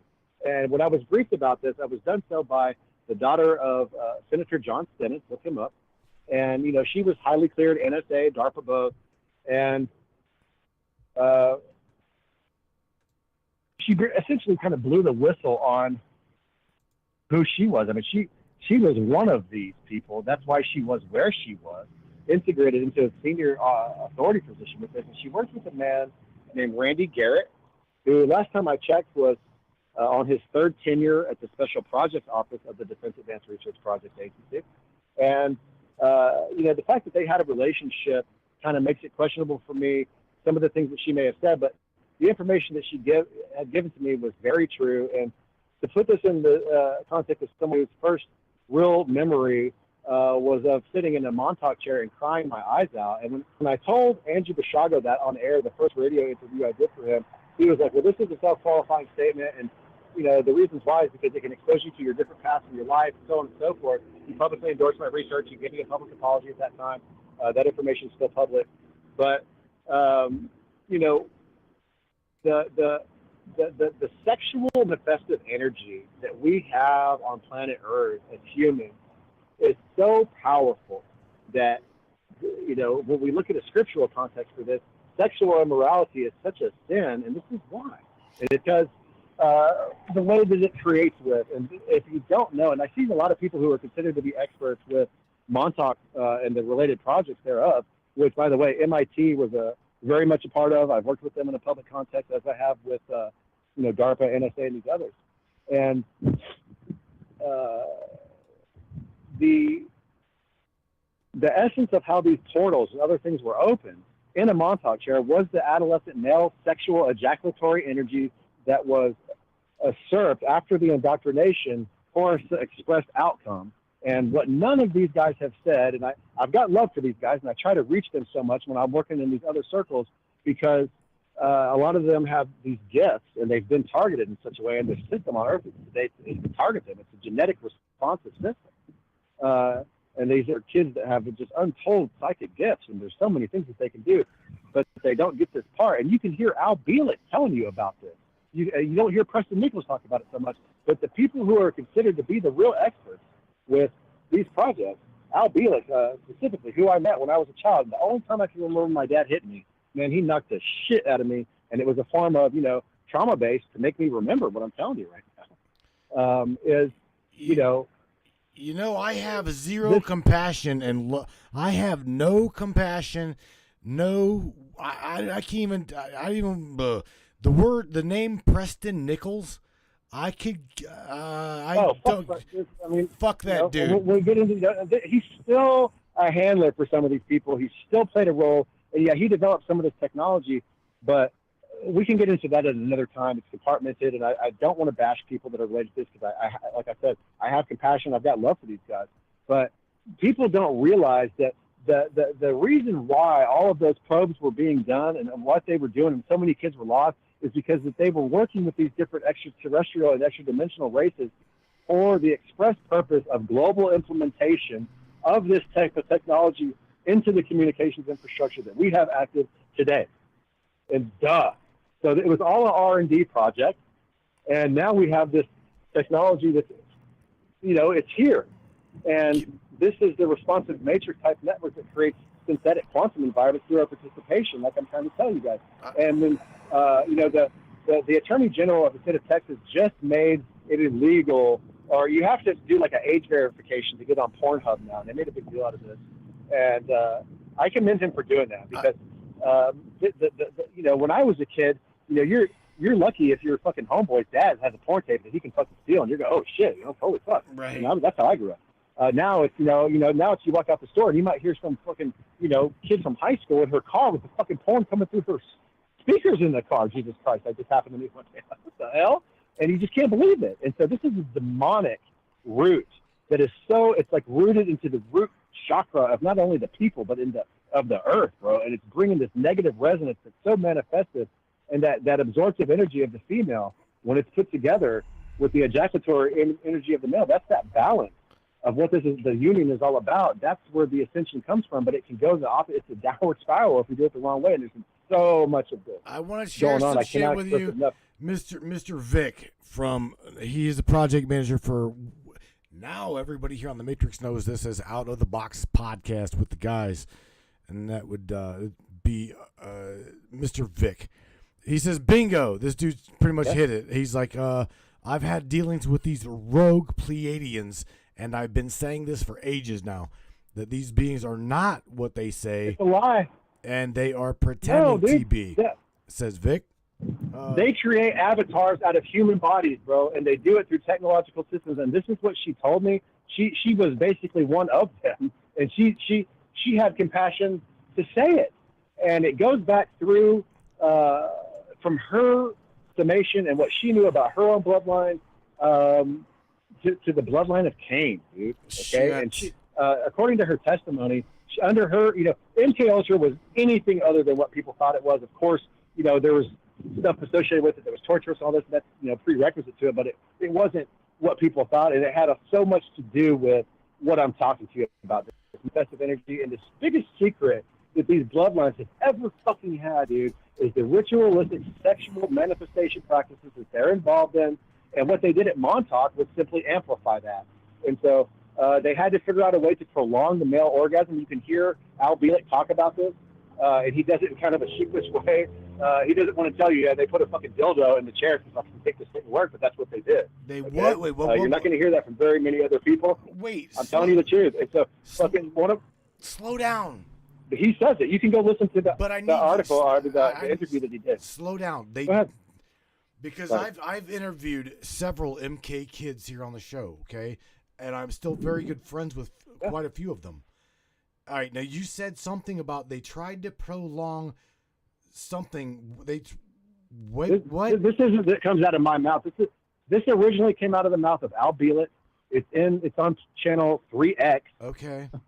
Which is, that should tell you something. All of the information with Montauk was encrypted through public key cryptography, and they use a lot of music to do that. People that were at Montauk, that I can tell you for 100%, not just Montauk, there were several other facilities, including on the West Coast in Seattle, Chris Cornell, Kurt Cobain, Chester Bennington, and some of these other people, and they left all of this shit in their music, and you can hear Al Beelik say that there's a music project at Montauk. You can hear it come out of his mouth. He's the OG of all of this shit.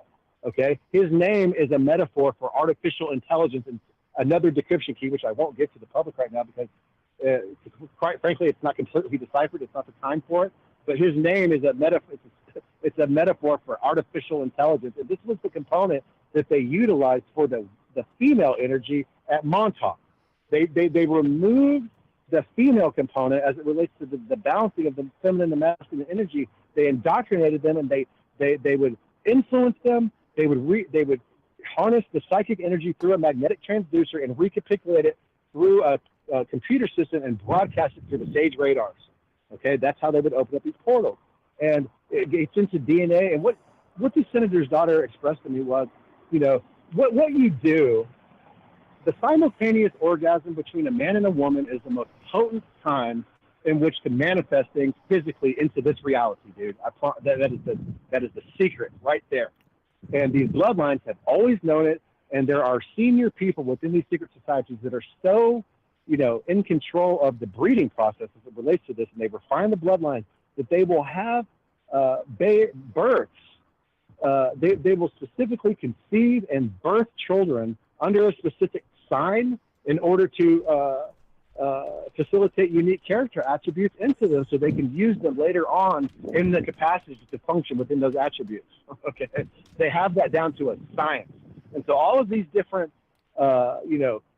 rituals that we see in the movies and the mass and all this stuff, a lot of times this is a sexual thing, and they're doing this manifestively, and they'll do it, they'll invert it, and it's a demonic, man, and it brings things in physically that are just the dirtiest, nastiest shit that you just don't want to look at.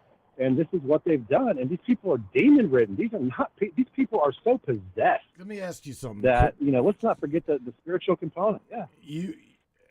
Okay, I kind of have to laugh a little bit at James Roundtree. He's like, bro, we went from dildos to Kurt Cobain in under 2 minutes. I mean, Al Beelik says it though.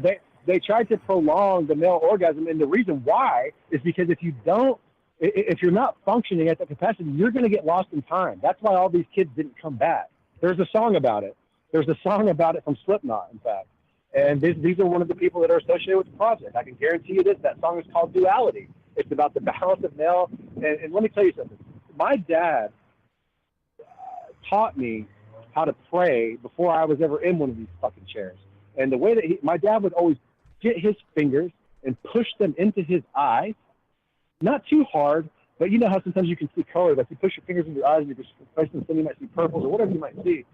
The reason that you do that is because it creates a piezoelectric static charge to your pineal function, and it activates your pineal gland, dude. And that is that's the essence of how a pineal gland works. So piezoelectricity, by definition, is when you apply pressure, it produces electricity. This is why you do that, and I didn't realize this at the time. But when you press your fingers into your eyes, that's what it does. And so the decryption key for the song Duality, if anybody wants to check this out, go do it for yourself. I've already written an entire cipher for this. I do this all the time. In fact, I'll share it in a minute. And I tied it up with a slip knot, which means the original posting, if you open it, you'll find all of the decryption keys in it. But when I share it, you won't see them. But if you just click the original post, all of the information will be in there. That's like a slip knot metaphorically.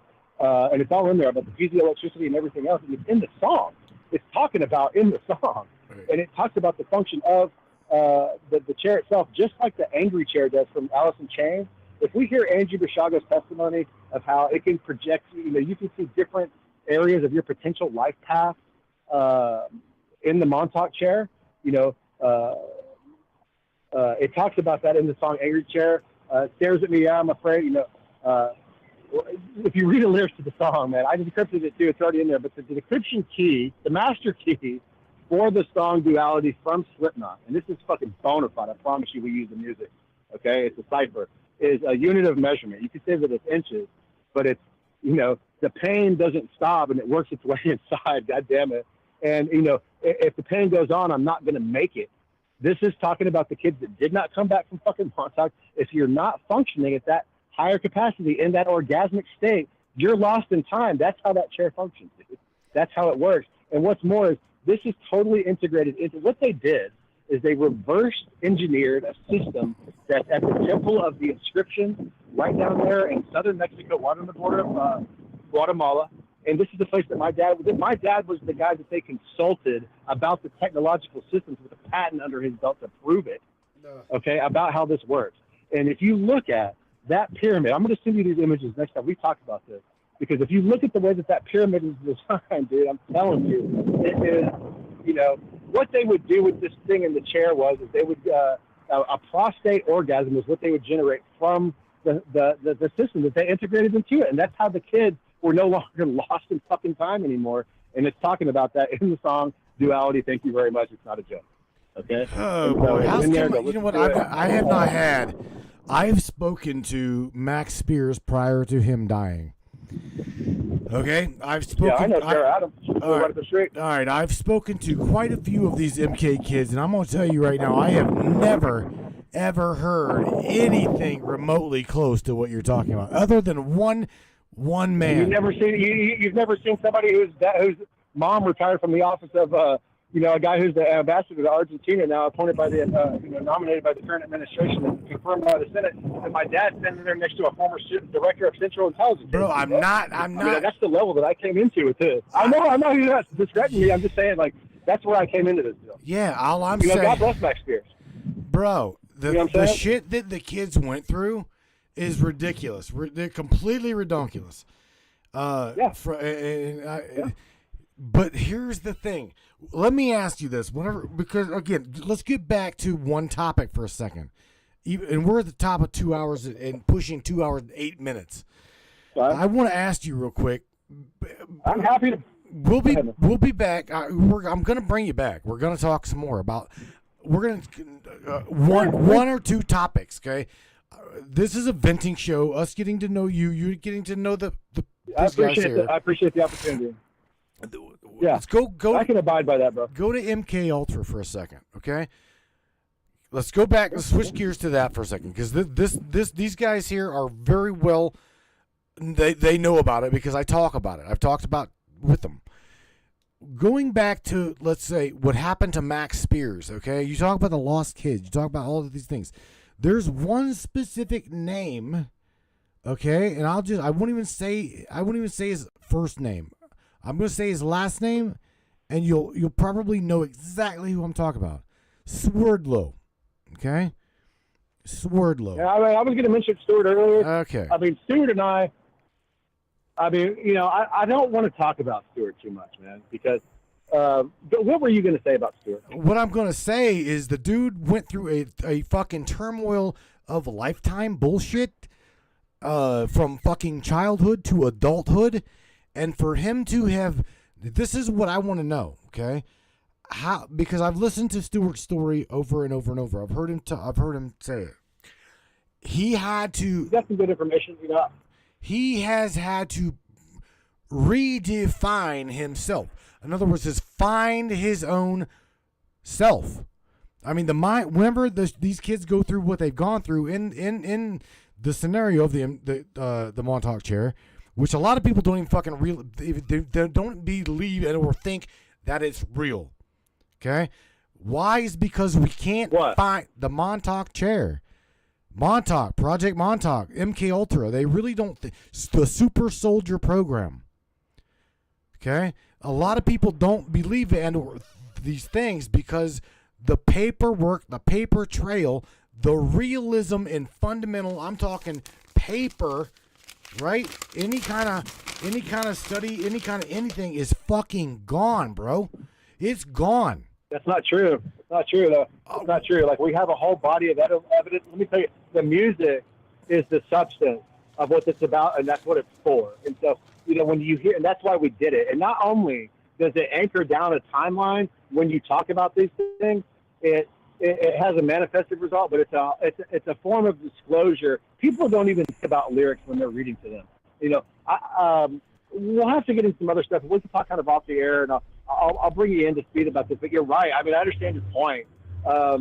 And a lot of that stuff was scrubbed, no doubt, man. No doubt. Right. Got a dude saying that the Montauk chair was a chair that was retrieved from an alien crash. What do you think? What do you say about that? Say that again. I'm sorry. Yeah. The chair. Say that one more time. The chair was a retrieval from an alien ship crash. Let me explain that to you. I mean, I was just thinking this, and this is true, and this also gets into Project Moldice, etc. Think about the real-time conversion of biological signals into digital information. A lot of these craft, though, are really a biological system that's integrated into the chakra system of the user. And so we can get into that at another time. But, and this is, the main thing I need people to know is that we are capable of this stuff. This is not something, it's been hidden from us because of control. And, just throw that, fuck that. Excuse the French.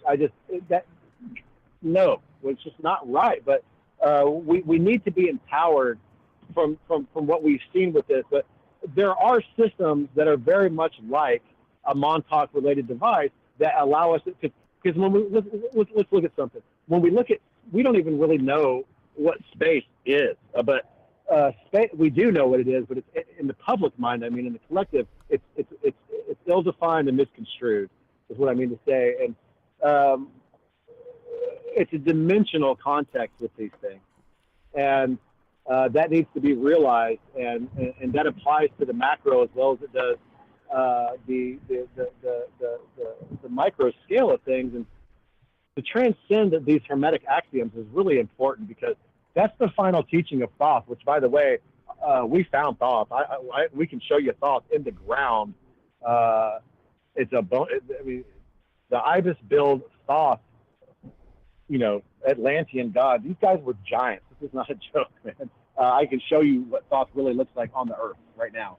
And the final message of Thoth, really, to me, is one of being able to transcend the dualistic nature of our template of what we call reality. And this is not something that we have to have the negative in order to do. I mean, there's a school of thought that says, well, we can't have the bad. We can't appreciate the good without the bad, essentially.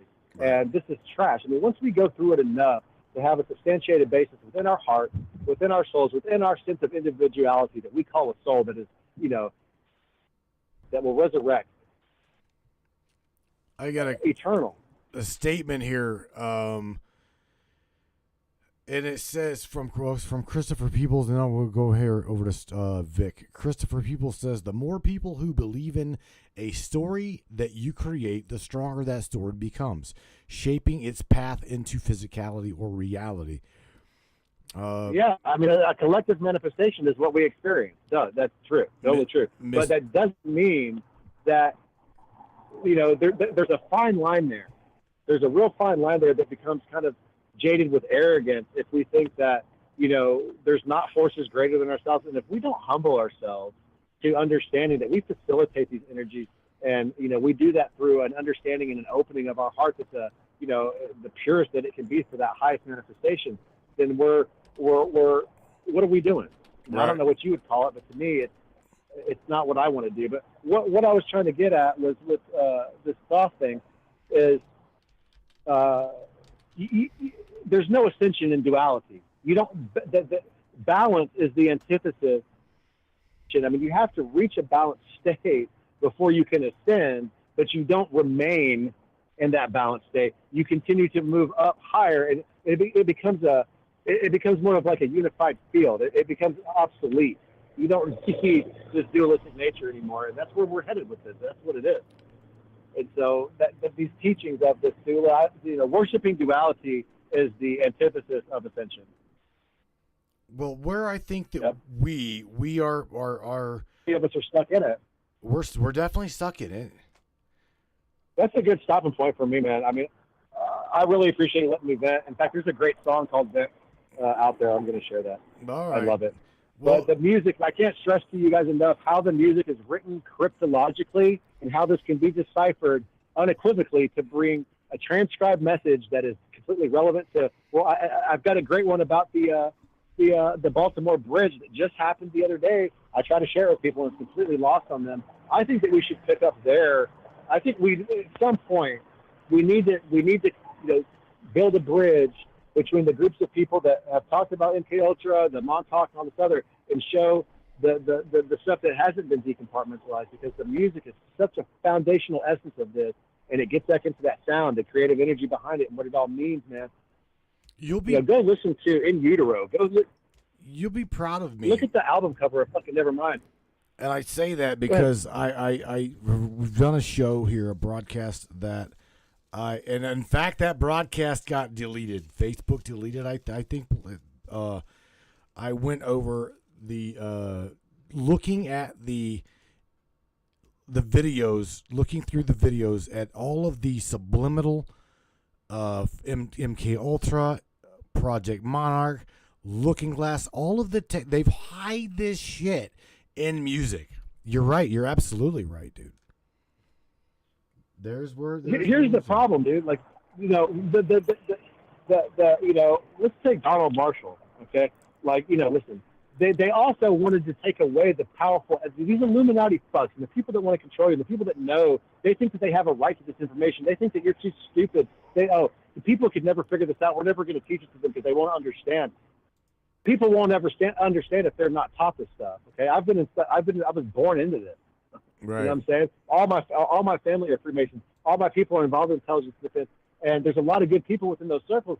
But you become compromised if you don't share this information. If you don't get out there and you don't tell what it's really about, you don't share what that is, man, you're out of there. Right. It has to be realized by people, and the power of the music. The wool was pulled over our eyes, but making us think that the music was evil. Well, really, it's one of the most empowering things that we have to communicate from these secret projects as an insider. Because let me tell you, when you're in a Montauk chair and you can step out of time and you can come back and you can nail something down, right? And I tell you, Lincoln Park, Mike Shinoda is totally a part of this, dude, and I commend him too. I don't want to put him in a vulnerable position, but he knew every bit. I just shared a picture of a guy sitting in a Montauk chair from a glyph in Palenque, okay? Southern Mexico, Temple of the Inscriptions, King Pakal, and it's that song. There's a couple of different songs, but the song's Forgotten. It's talking about Montauk 100%. There's no question about this. You can hear him talking about the building on top with the antennas on top, everything about how it's a dark place. They don't know that they're there. It's about fucking time travel in Montauk. There's no question. It couldn't even be about anything else. And when we had that music stolen from us, listen, this is so important because, this music is of the devil. It's MK Ultra. Fuck that. There's a lot of ways that they do it. They do these Illuminati, ceremonies at the, Super Bowl or whatever. But there's a flip side to that coin. It's just like you can have a satanic ritual when you're having sex, or you can, be in a loving relationship with a member of the opposite sex and bring those things into manifestation. Again, this time, and what you do there is you talk about the things that you want to envision first. I promise you God is with you when you're busting that nut. I hate to say it so vulgar, but people need to understand this in a vulgar context today. And that's how we were created. When you're doing this with your lady and you're thinking it, you're seeing it, you're using all of your balanced chakra system to do this, man, that is the time when those things will manifest. And you're talking about things that can come through on a global level. And this is how they do it. This is how they did it. It's always been the secret. And what it boils down to is a holographic ramifications expressed genetically. And that's why they do so much with the breeding and interbreeding. But the trick there is that they'll handle you into creating things that they want to engineer through the essence of your energy being utilized for their purposes. And there's a lot of extra dimensional activity as it relates to this. And so there's a lot of people from senior people in presidential families that I know will tell you that that's the truth. And I hope that she'll come forward, one of these people, soon, talk about her experiences and stuff, because she's a very powerful person. She's super gifted, and all of us have these abilities inside of us, and that's why we're so coveted. And once this act of acknowledgement begins to take place at a quickening pace, and it's exponential, every time one person, man, one other heart, we're created equally, it's exponential by definition. We come to a collective realization, just me and you, or 5 or 4 members of the audience, or whatever, that has that exponential increase, and we take it out to each one, and it's just it's wide open after that. It's a chain reaction. That's what we need to have, and that's why it's so pressing for me to be like, man, I come from here. It's for real. Catch me at the base. Catch me with the air cover. All this stuff is for real. I'm at the data center. I'm over here talking to the NSA. I'm not, it's not make-believe anymore.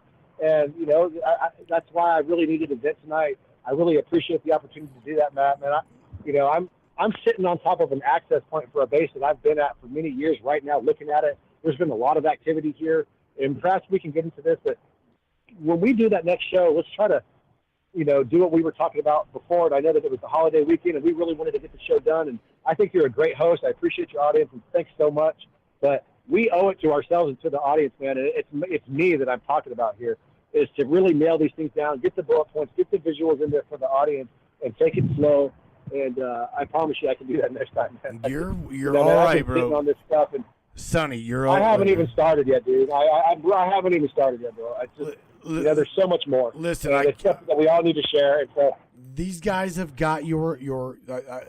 I want them to grow. I want them to grow with an enlightened mind, okay, and grow the right way. And I think that literally between following myself, following Larry, following you, following all of these minds as well as one another, that's the key. They follow one another, and that they've created their own little family unit, right? Their own little tribe, and they take care of one another. They look after one another, and that is what is also key, is sharing the information with one another. That's one of the reasons why I was like, don't even worry about dropping names, because once you speak the information, they're not stupid, bro. These people are not fucking stupid. They will follow you. They will learn from you. They will grow as you grow. You're growing too. Okay? You're as you learn, they're learning from you. And so we appreciate you for sharing that. And thank you for, I guess thank you for trusting me to host you. I mean, you're just here, bro. This is yours. Therefore, man, and I feel good about it. And so it's all good. There's a lot of, people have completely forgotten what their pineal function even is, what it does, and how it interacts in the environment. And we have to be able to be cognizant of this. There are methods in which to do this, and there are systems for specific times on this earth integrated into, entire areas of the earth that, there's times when spiritual battle really spills over into the public. They understand that this is what we're doing today. And it's taking, being in prayer is an action, but I got to tell you, I'm not ashamed of Jesus Christ, and I'm not here to preach to anybody, but if you have a problem with, some guy who was totally against religion, which is Jesus, a guy who was, love your brother, this is a commandment from me, and, do unto others as you would have them do unto yourself. We've got a problem no matter who we are or what we thought, and it has nothing to do with some building up the street with a steeple on it. It's just there's been so much control integrated into it. So I should probably pause right there, but you need to go back and through. Man. So many of these teachings. You your own self need to go back and watch. You'll see me laughing a lot throughout the broadcast because these guys drop a lot of funny comments because they were like, you were again chainsaw. But dude, just go back and connect with these guys, watch it, listen to it, respond to them. You know what I'm saying? Interact with them because I usually do that with a broadcast to critique myself. What I would ask is what people to do. Like, I'll give you a song right now. I'll let you hear me talking to these cops before all these motherfuckers got busted, and let you guys know. Like, I was literally out here running around at FEMA Region 6 talking about all this in the context of these underground facilities. All of this stuff that you hear these QAnon people talk about, it was bullshit. They wanted to come in, and there was a lot of people behind the scenes using this, but people are so deceived with some of the stuff that's gone on, man. It drives me nuts. But this was a broadcast to me that I kind of needed to do. I did John B. Wells' a couple of months ago. It was, I was real kind of calm and reserved and all that kind of stuff. And I have the capacity to do that. But I think that your audience is capable of taking this information subliminally and then being able to transfigure it for a way that will help themselves. And to get as much in. And I'm coming from a place where dangerous for me out here a lot of times, man. It's an instinctual thing for me that if I have a form, I'm going to try to get it out there. I know it's being recorded. Go back to it and think about this stuff. Oh, yes. I'm not out here just, spouting off, Barbara Borcher says, welcome to the tribe, Sonny. But I'll tell you what, man. You guys, and I'm going to give you a song here that, I want you to listen to this song and tell me, well, could this be about Montauk? Because the picture is there, okay? I'm going to tell you the picture is there, and I want you to listen to Mike Shinoda when he says it and be like, holy shit, man, this is really what it was. And, Chris Cornell, all of that connection, and what these people have died, fought, and lived for through time, through the projects, through all the shit that they went through. Don't let that message be lost on you because of some bullshit that you heard from some guy who, wants to take the truth from you and say, oh, all this music is evil or it's here to brainwash you or whatever, because it's not true. What song are you saying, buddy? What's the name of the song? Well, I'm going to go jam out, listen to some music for myself here, and catch me at the base. There's a whole volume. I can take you to there's a subterranean access point that I visited. Man, you can see these creatures that they're in there. They're fucking tuned or stoned. There's an NSA data center right there. Sonny, what song are you talking about, bro? Give me the song, and I'll. It's called Forgotten. And so let me give it for you real quick. I'm going to give it to you. Hold on. I'm looking it up right now, and I'll share it real quick. See the posters. You need to see the picture to really be like, oh wow, this is what this song is about, and it really is. And so this isn't the only song by any stretch. There's a lot of songs, and I can show you.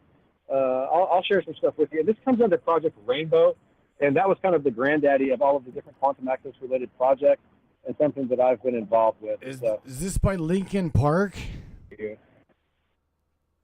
Yeah, by Linkin Park. Okay, then all right, then that's what all right. So not even somebody that I listen to a lot, but I've got to tell you, Mike Shinoda listened to it. All right, there you go. There's what it is. That's what Sonny's wanting you to look at is. Let me show you. You need to see the picture with it because it's in the song. The songs are real specific. Well, I just got the link. Okay. You can listen to whatever you want, but all right. There's no denying what the song is about. But it'll help if you have the picture there. And I'll just let me find it and I'll tag you in it, man. And have a good night. And do me a favor, leave a comment down there and say, "Wow, I really listened to that, and it's what it is." And it'll acknowledge some of the things that went on there, man. It really will. All right, Sonny. Look, okay. Thank you very much for being with us tonight, man. Again, you are, everybody says you are You're more than welcome, brother. Wealth of information. Tomorrow. It's important. Gotcha. Yeah, man. Give me a call. Okay. All right, so we got I'm trying to find this while I'm talking to you on the phone, but I'm going to tag you in it. Do me a favor.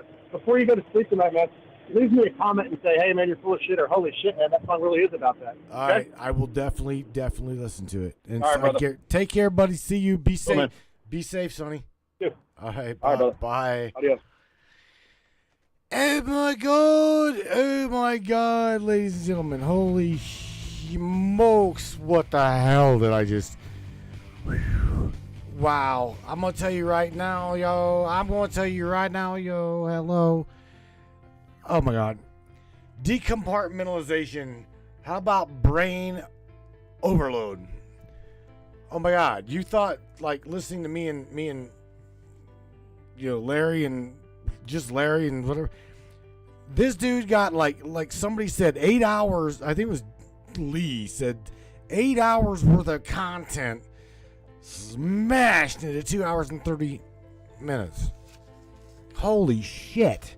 I myself am going to have to, I will go back and listen to the entirety of the broadcast and try to pick out what I think I need to get out of it.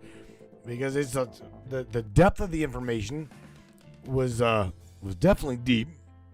And I enjoyed it. Sonny, so again, man, I appreciate you. We all appreciate you for the knowledge that you dumped on everybody.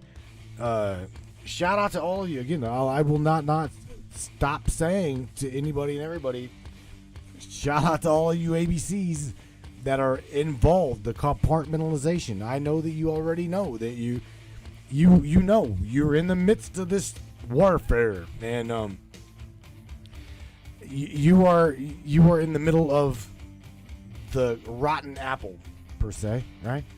And we're on the outside of the apple looking in, just trying to like hold you tight, hold you like, we got you. Why you got what you guys? Look, we are your people. Okay, if you're on the inside of that apple and it's like rotten as hell at the core, please, man, don't forget. I give you, we all do, give you props here for being who you are, where you are, and going through the shit that you go through every day. Okay, so literally from the NSA to the GOD to the NS, all of you, every single one of you. Okay, know that you're not alone. Compartmentalized or not, okay? You're not alone. You're not fighting this battle alone. You got good people on the outside that believe in you. I believe in you. I'm gonna believe that the system is gonna be broken by you. It takes you. Not me, it takes you. I'm not on the inside. You are. So with that being said, please, man. You got an oath. Uphold it. I'm your oath. The people are your oath. In fact, your own children, your own offspring. You swore an oath to uphold them, love them, protect them. Right? Right? With that being said, everybody, decompartmentalization with Sonny Irvin. Everything that we thought that we knew to be true, chalk that shit, throw it out, forget it. Relearn. Time to relearn and know a whole new reality. All you guys, I appreciate you, and if you've enjoyed the broadcast, let me go over here right real quick and tell you this one here. Please, if you've enjoyed the broadcast, help us by smashing that subscribe button. It literally is probably at this point as much per month as it would cost you a fashioned coffee at Starbucks. Right? Please smash that subscribe button. It does add up. Every single one of you guys that join us, it goes a long way. I assure you it does. So with that being said, everybody take care of yourself. I myself, as well as Nasanon, you guys know him now as Mr. David Godby. Right. David Godby.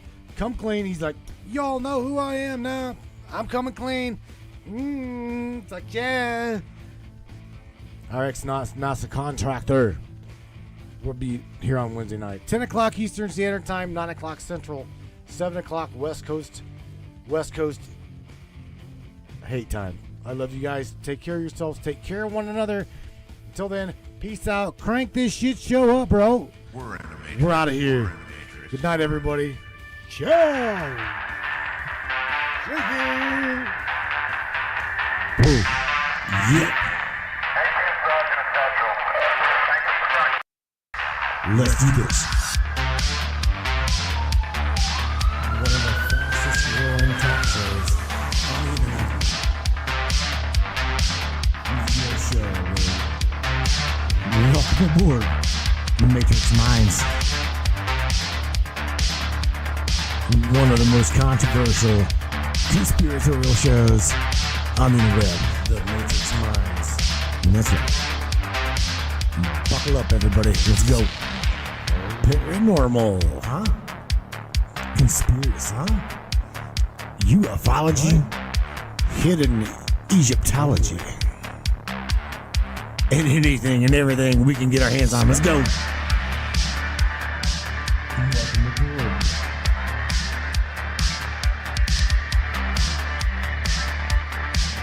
The Matrix Minds. The Matrix Minds.